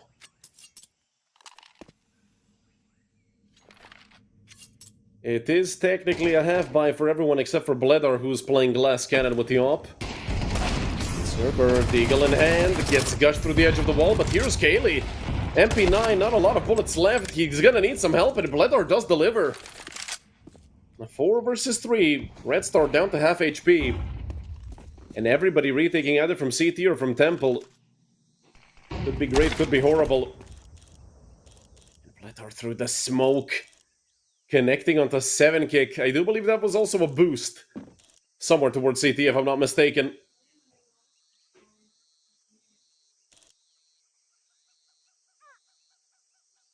Oh, Smuya. Getting shoulder peek right here. Smuya should try to time that shot. Still getting shoulder peek. They are just baiting so these players from Temple can maybe reposition. The bomb is dropped right in front of main, and Smuya alongside Red Star. These two have known each other for a long time, and if anybody can be the dynamic duo needed for this, it is certainly the two of them. Only problem is, you're up against so many numbers. The AWP has to plant it, and that way you don't get any early kills. One player already creeping up Temple. They have to turn to Temple, but Smuya hits the shot in CT. And not only that, but Smuya gets out of there alive. Unfortunately for the two of them, there is a smoke in the hands of Amar, and he is immediately going to throw it into Donut. They don't have a kit, and Bloodar connects it to Smuya. They know. They have to know. They have to know where Red Star is. He doesn't expect a stick, or does he? Spamming the smoke, he gets tagged, and he has to reload. Finally being pushed by Server. Can he line it up? Yes! But they do get onto the bomb in time. Bloodar with another 4K, up to 27 kills. Makes it 12-11 for Mana. 24 rounds of Counter-Strike.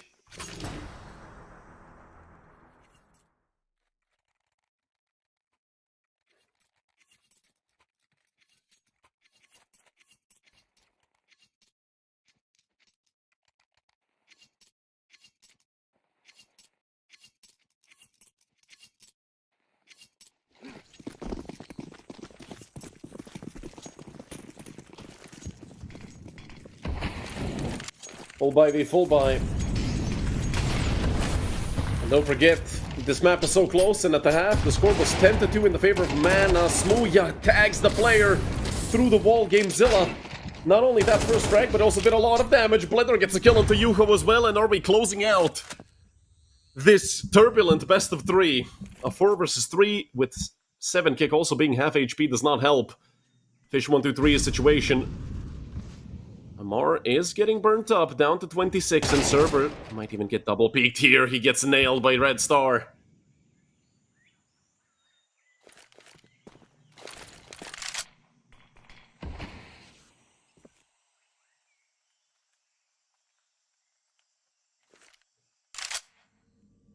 Amar, a bullet away from death. And we're teetering at the edge of overtime. Or a 2-1 defeat of a Fish. Mana goes away from victory. Make that 2. But Kaylee does get traded. So these two are going to come a lot harder than Mana might have expected.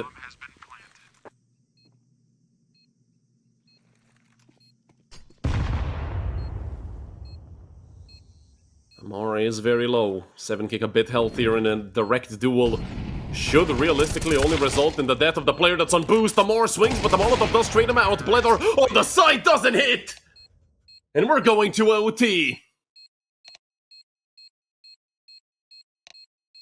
12-12. 29 and 14 from Bloodar is not enough. Nearly 3,000 damage. Fish pull it off. 10 second half rounds for Fish, only 2 for Mana.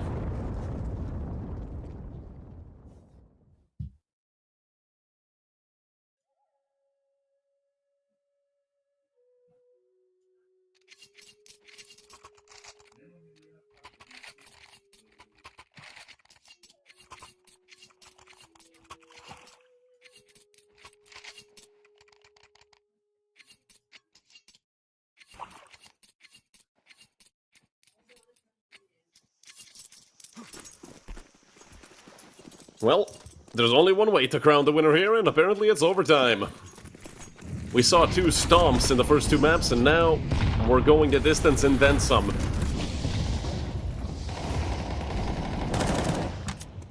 Smuya looking to be aggressive into cave. Combat op, played essentially like a shotgun here, is going to help out his teammate. Great job done by Gamezilla to bait out the shot. Although Yuho is maybe much closer than they expect him to be. Yuho about to catch an angle, about to catch a bullet in the mouth. Bloodar hits one as well. Off the aggressive play with the op. He's up to 30. Somebody save this man, he's giving it his all, and... well, the scoreline is still tied up, but it seems like it's about to be 13-12 for Mana. Decent nade doing some extra damage into Bloodar. And with with the boosted Smuya. Can they look at maybe getting at least one kill? They're actually gonna... Oh, double up on the boost. Smuya gonna check towards long. The problem is...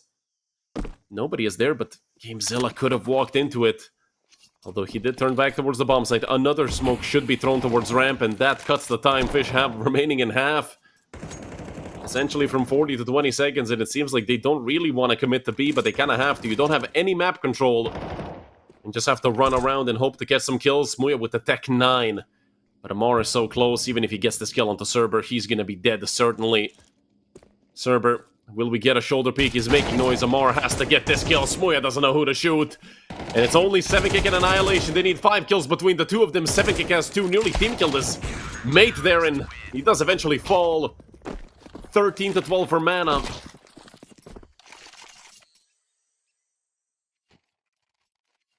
A great round and a team ace for Mana Esports. This map is still close. But who will have more gas left in the tank? Don't forget, not just raw skill, but are these players getting tired? I mean, yeah, these tier 2 and 3 teams play a lot of Counter-Strike daily. But being in a 1 best of 3 for such a long time, especially on a single map, could lead to fatigue, and fatigue leads to mistakes. Mistakes lose you the game and get you eliminated. Bledar holding off this angle. And you can't do anything against Bledar this game. It seems like 26 rounds into the game, and this man is 2-point-something KD. 32 and 15, not a chance against him. Finally, it's 7kick to shut him down, but way too late. Red Star falls to Gamezilla. 14 to 12 for Mana, and they are closing in on this 2-1 victory.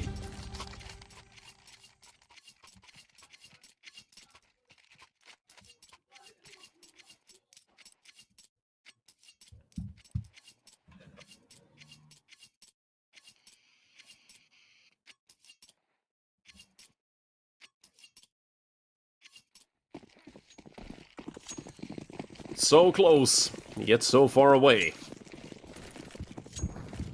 Fish really need this round. If you give Mana a clean 3-0 sweep, you're gonna be in a lot of trouble, and Mana open up with, actually, a 1 for 2. Fish take 2 frags out of that. It felt like they were gonna get more, but they've all fallen. Bledar has to get something here. He swings out with the 5-7.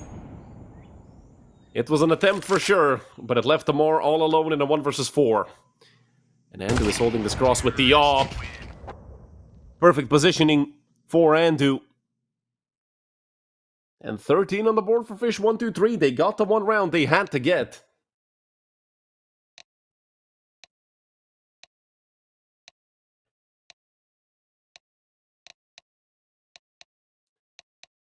Now it's time to go balls to the wall.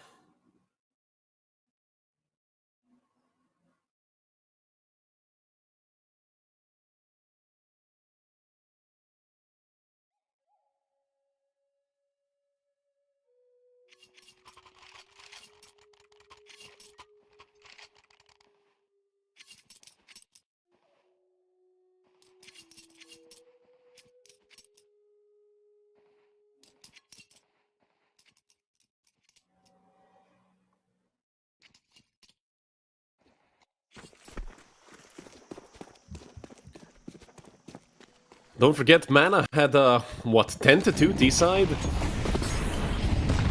And that's a big reason for concern here for Fish, but that was a long time ago. And Smuya doesn't want to hear any of it. Not just that 1 frag, but also Kaylee and Gamezilla took quite a lot of damage.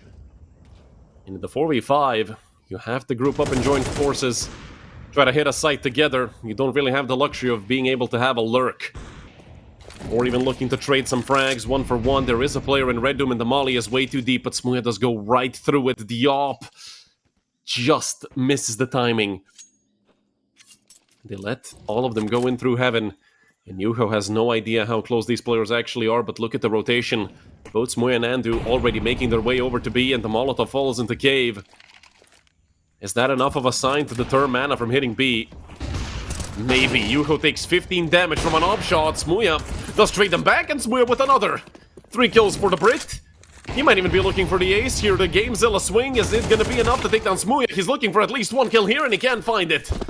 Nade should take out Smooya finally, but no. He's ahead of it. Andu pushing forward. They deny the plant as well and Smooya gets his 4. 25 and 17, the map that just keeps on giving 14 to 14.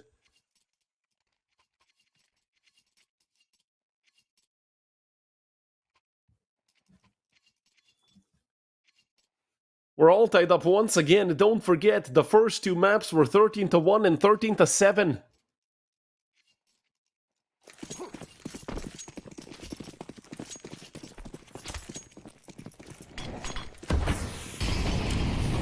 And could we be seeing it potentially... Could we potentially see a second round of OT? That is what I'm thinking here. 15 to 15 and not out of reach. Both teams have money, of course, with this system. Where you get more money, where you don't just get 10k and then be left to fend for yourself. Especially with the CTs winning that first round. The Ts usually had enough money throughout overtime anyway.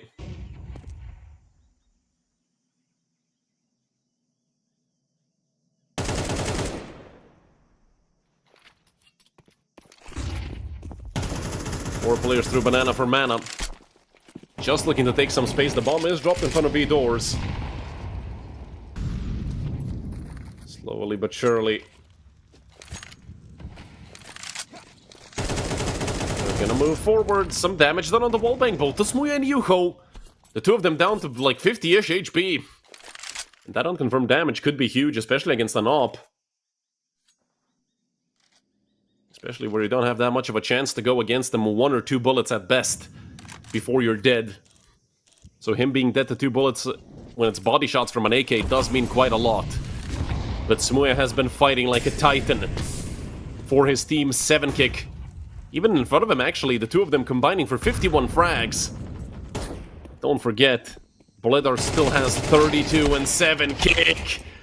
Just for 1, it's a 2-for-2 trade. Still an even number of men for both sides. Both sides have some damage, but a lot more damage has piled up to Fish123, Smooya, and Yuho. 25 and 39, Andu the only full HP player on the server that's left, and Bledar quickly disposes of him. Smooya and Yuho have to look to deny match point for mana, to look to get match point on their own side. Flash thrown, it does fall blind. Yuho is a bit bad here in this situation. Smooya falls, Yuho last man alive. He needs all 3 here, and it's going to be extremely difficult. He is hella low. And Kaylee swings out, has his number. 3 kills for Kaylee. 27 for Kaylee as well. And that's 15 for mana.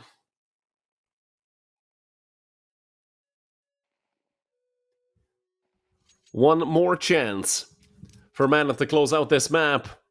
They had a 10-2 lead at half. I know I sound like a broken record.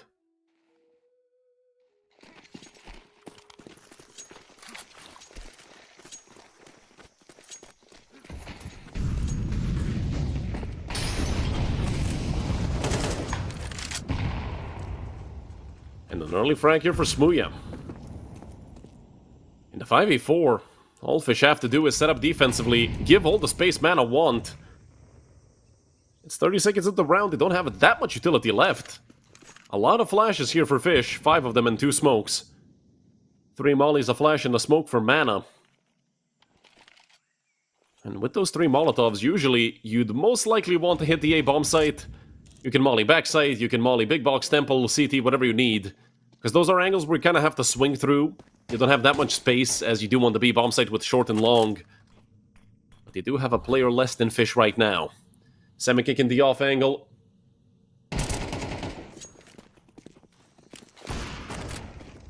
Seven kick dropping the defensive smoke. It's Red Star with that secondary op. Bledar gets his 33rd, but does get traded out immediately. Molly falls and Red Star doesn't respect it. Yuho's on the flank, and in the 4 versus 1, Cerber doesn't stand much of a chance. Pushing in towards Red Room. Andu is holding it. But Andu is the only thing that's separating him and the B-bomb site until Yuho rotates over there. But Andu doesn't lose this duel. 15 to 15, we're going to overtime again.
Cerber, great aggression, and cashes out 2 kills. 5 vs 3 for mana.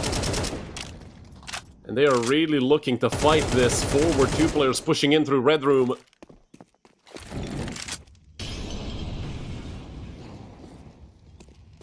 Cerber's still around. 1 player boosted up towards Cave. On top of the box, but it's only Cerber still on B. They're actually looking to hit A. And Smuya is so dead he doesn't even know it. Amar nearly gave him a chance, if we're being realistic, but this is a 16 for mana, no questions asked. Cerber still holding this, and the 3rd kill will not be found, but Bledar is here to help him out. And with how low Yuho is, I mean, if he had a bazooka, he wouldn't be able to win this round. He does demolish Bledar. He gets pushed back, and they're chasing him down with the Glocks. It's Gamezilla to get the kill, and the 16 for mana.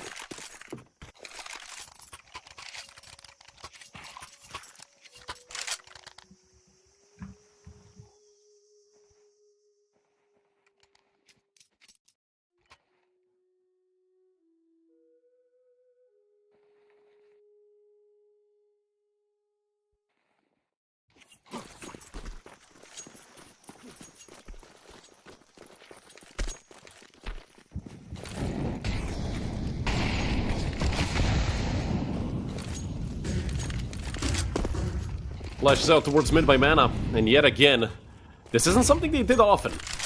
They did fight for mid, but putting this much pressure on it 2 rounds in a row, not something they did, so I like the switch up.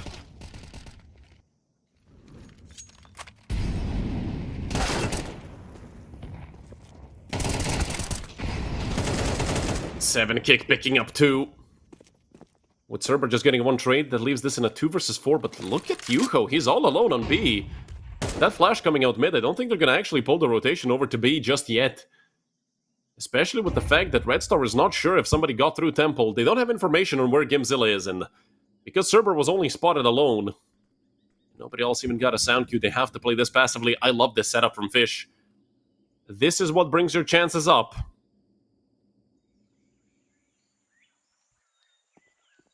They're playing it safe, using the man advantage you have. They will allow the plant, but that doesn't change anything. Just puts them on a timer where they should already be on the bomb site. It's only Cerber left, and Smuya nails them. 16 to 16, 2 double kills for Smuya and 7 kick. And we're all tied up yet again, 16 to 16.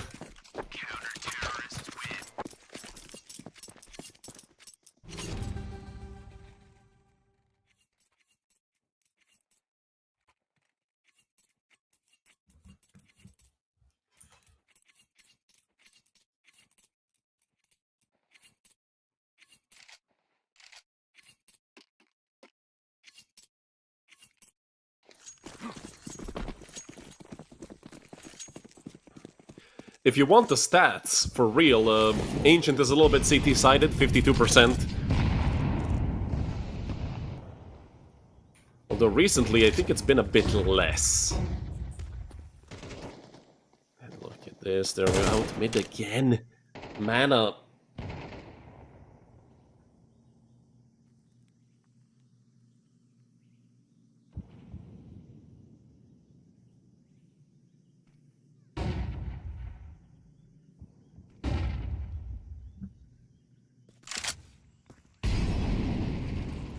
Donut is clear. That's because 7kick pushed all the way into main very deep. He is one of the top fraggers for Fish123, him and Smuya with both 29 kills, and Red Star causing a lot of trouble with that secondary off. Gamezilla looking to swing, but he just misses the timing. A bit of damage done onto Andu, who sticks around towards Red Room. Mana still haven't really made it obvious where they want to go. Annihilation nearly caught out. Smoke is not good. Andu creates a gap for himself. 7kick swings from main and he gets 2. Leaving just Bledar. He's on 36 kills. And Mana are losing 17 to 16.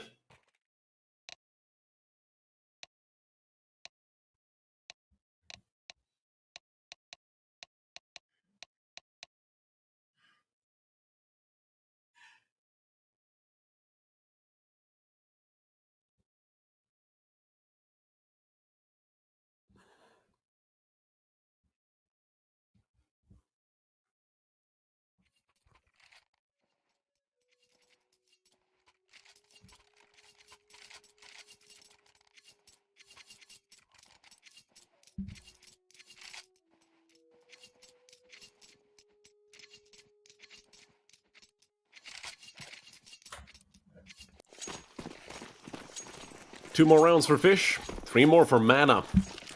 Who will get to 19 first? Or will we see a third overtime?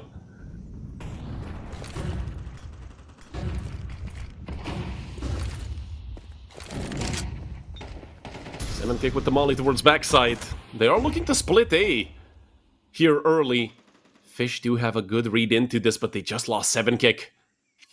And a 4 versus 5. Well, it's a lot easier to win on the T side, if we're being honest, than on the CT side. Kaylee, well, now it's a 3v5, now it's a 2v5. Bledor just picking him off like cherries. 38 and 23 for Bledor. He's been plus 15 at least for essentially the entire game. And if he gets a few bad rounds, well, you know he's going to be getting a multi-kill soon to make up for it. But Gamezilla, yeah, it is a 5v2, but a bit overzealous, I'd say, on the push.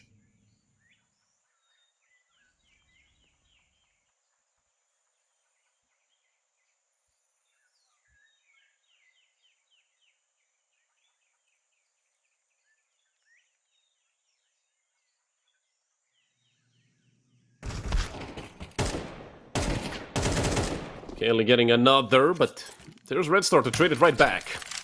Red Star needs the ace, and it's not looking possible. 32 HP, he needs 3 insta-headshots against players who are about to triple peek him.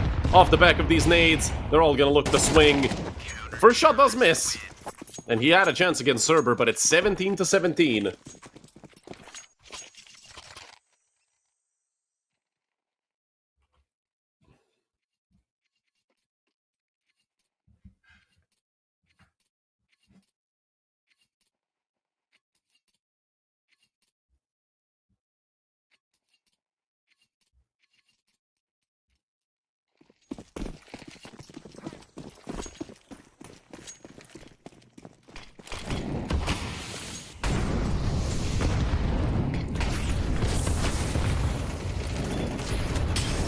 Fast molly here from 7 kick, just to move Kaylee back. I'm surprised that we haven't seen the... I think it's the Brolin lineup, right? Where you run all the way from spawn and then throw it while running sideways to molly middle of cave and deny the push for the CT.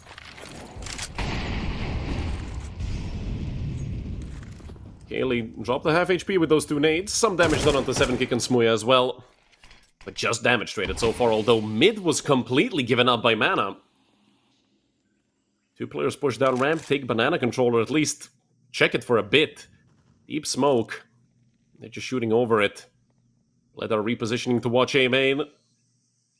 Won't see too much action just yet, but they are setting up to hit A. And both of the players in A main have ops. So luckily for them, nobody decided to play aggressive this round, because they would be certainly dead. Op shot missed, but the second one connects. Bledor up to 39. Endo gets one trade. Bledor flashed off the angle. Smuya, will he peek it? Well, too late for that. Gamezilla helps out as well. And Smuya misses. It's him and Yuho in the 2 versus 4. Bledor is on 40 kills. But he'll have to wait for his 41st, and Gamezilla misses as well. From a 2-on-4 to a 2-on-2, but Smuya is dead to a single bullet, and both of these players are coming in through CT. Right behind that smoke. They have nothing to break it with. Smuya gonna tap the bomb. They're both gonna go forward. Smuya and Yuho. 18 to 17. A 2 versus 4, and it falls flat on its face for Mana.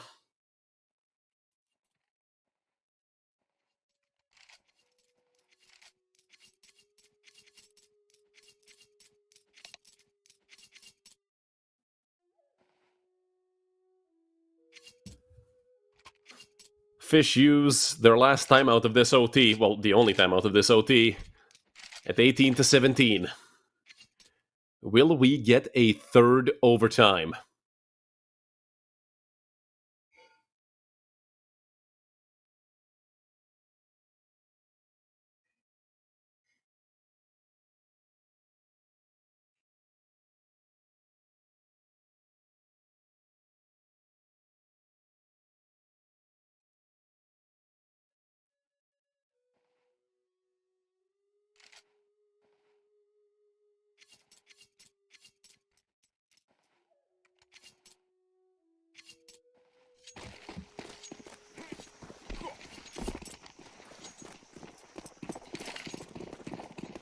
Potentially the last round of Ancient, although the way it has been going, I wouldn't be surprised.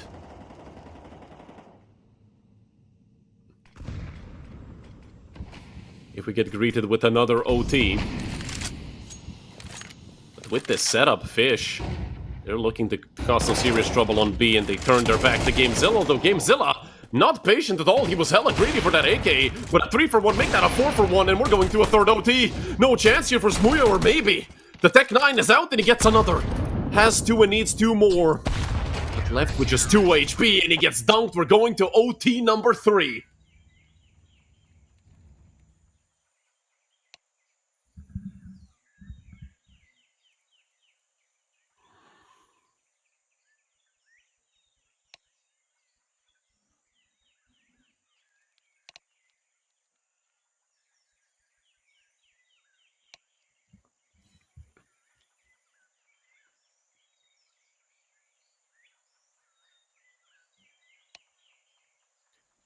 $42 and 25 for Bledar. 4,100 damage. And it's still not enough.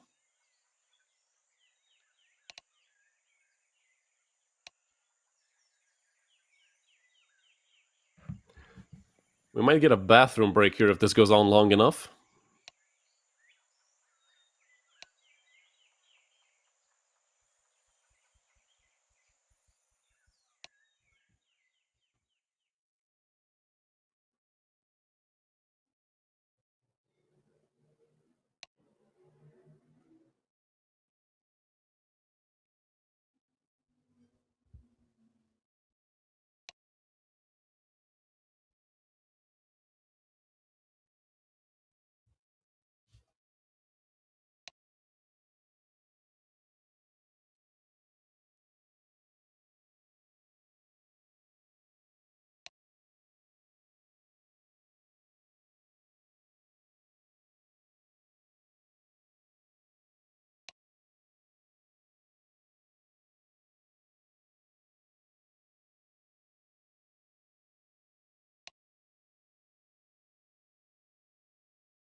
Overtime number 3.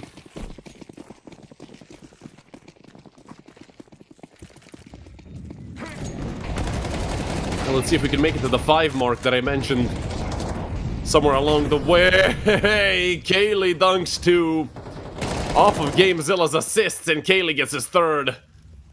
This is the explosivity we needed, literally. And Kaylee looking to make it 19 for mana.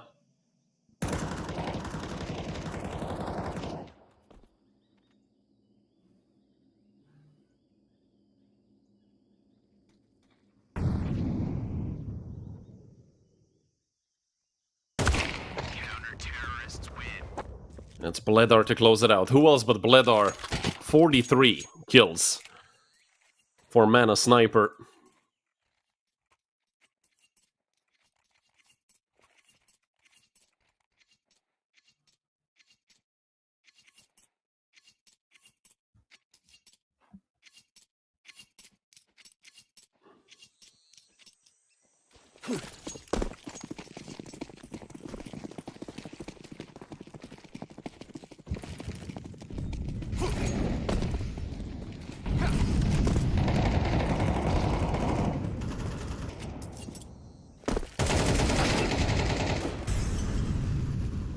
Gamezilla with the early frag onto Yuho.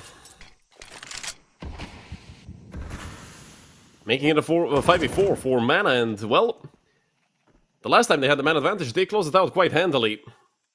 So we might even be looking at a 20-18 scoreline.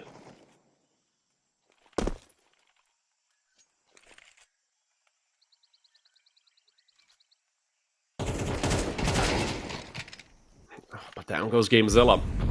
Andu has taken a bit of damage. But so have two members on the side of mana, and nobody ready for this peak. Bledar, almost as if Gamezilla never went down, didn't turn back around. That mistake might ultimately cost him the round, and it seems like it will. The last two players of mana are all the way over on B. Fish don't know that yet, but they're about to plant a bomb on an open bomb site, and Andu fully blinded. They do swing out into him. Amar takes him down, just his 16th kill of the game. Him and Gamezilla having a very rough day. Everybody except for the two of them have at least 20. Some have 30, some have a 40 if they're named Bledar.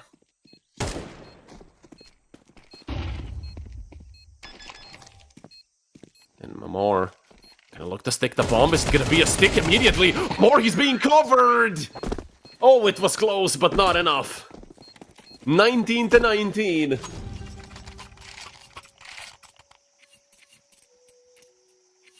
And for God knows which time today on Ancient, we're all tied up.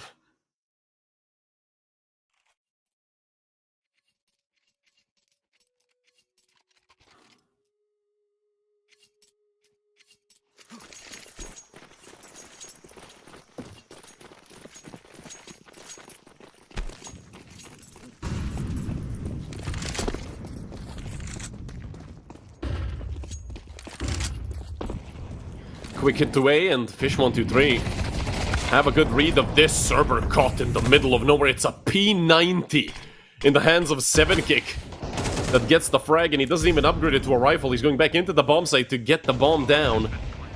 Bledar checking elbow. There was a player here, but his teammates are falling like flies. And Bledar is gonna need 50, maybe even 60, if he wants mana to win this. Amar does help out a little bit with that one frag. Bledar, he is cornered right now. Andu swings and Bledar misses. It's all fallen on Amar's shoulders. Andu left with 30 HP, but Amar falls, and it's 20-19 for Fish.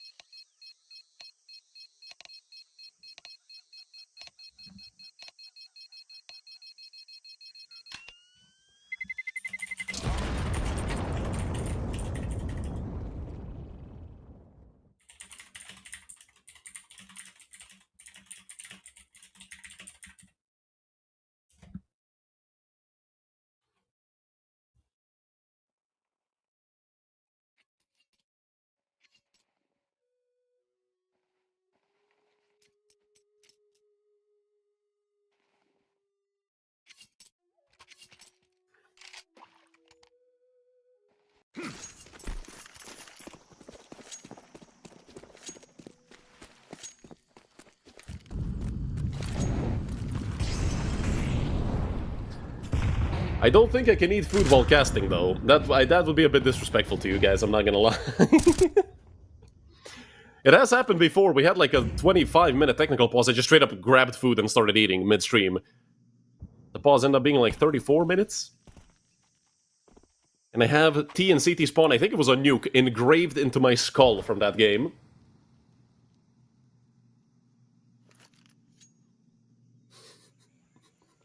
Of course.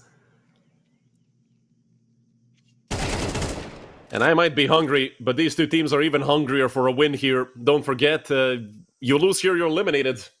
And you win, you get a chance against Masonic. For mana, it would be an attempt at revenge for Fish. It should be their first duel.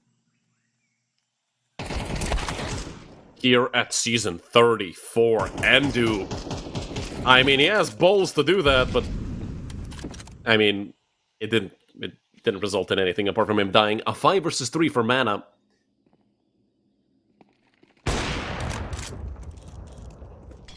Smuya ringing off a shot with the Ob. The flick does connect. Finally, some signs of life from Fish here in round number 40. 4-0. And we're still not even close to being done. Smuya with his second of the round, up to 37. He is chasing Vledor's 43 kills, and Red Star is gonna help out in this round as well. From a 3-on-5 to a 3-on-2, with Kaylee being a sneeze away from death. Just 13 HP for Kaylee. He needs to do something. He's the last man alive. He falls to Red Star. 2 for the Bulgarian, 2 for the Brit. And Fish are up 21-19. I have no idea how Mana lost that round. They were up 5-3. Yes, 3 of their players were tagged up. One of them was incredibly low. That was Kaylee. He ended up being the last man alive.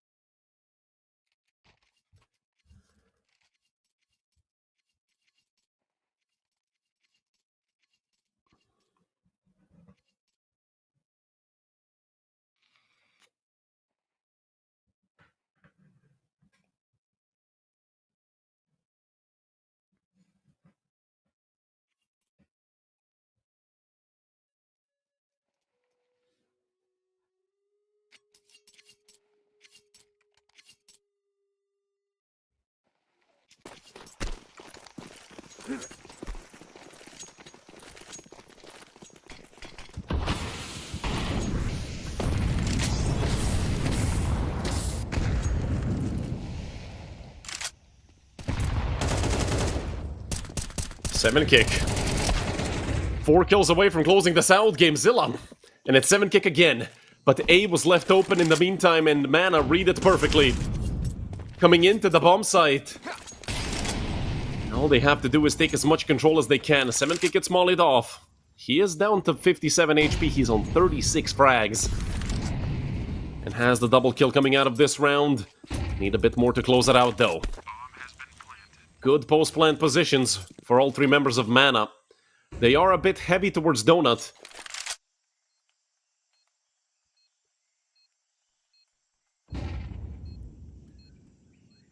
And do. Sitting here waiting for frags, and Kaylee goes down. They are clearing boost. It's a 4 versus 2 for Fish.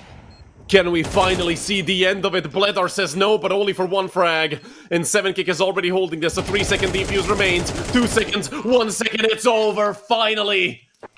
Fish123, after getting beat 13-1 on map 1, somehow turned it all around and win this best of 3. I have no idea how they pulled it off. Map number 2, yes, it was a stomp, 13-7. Map number 3, 22-19.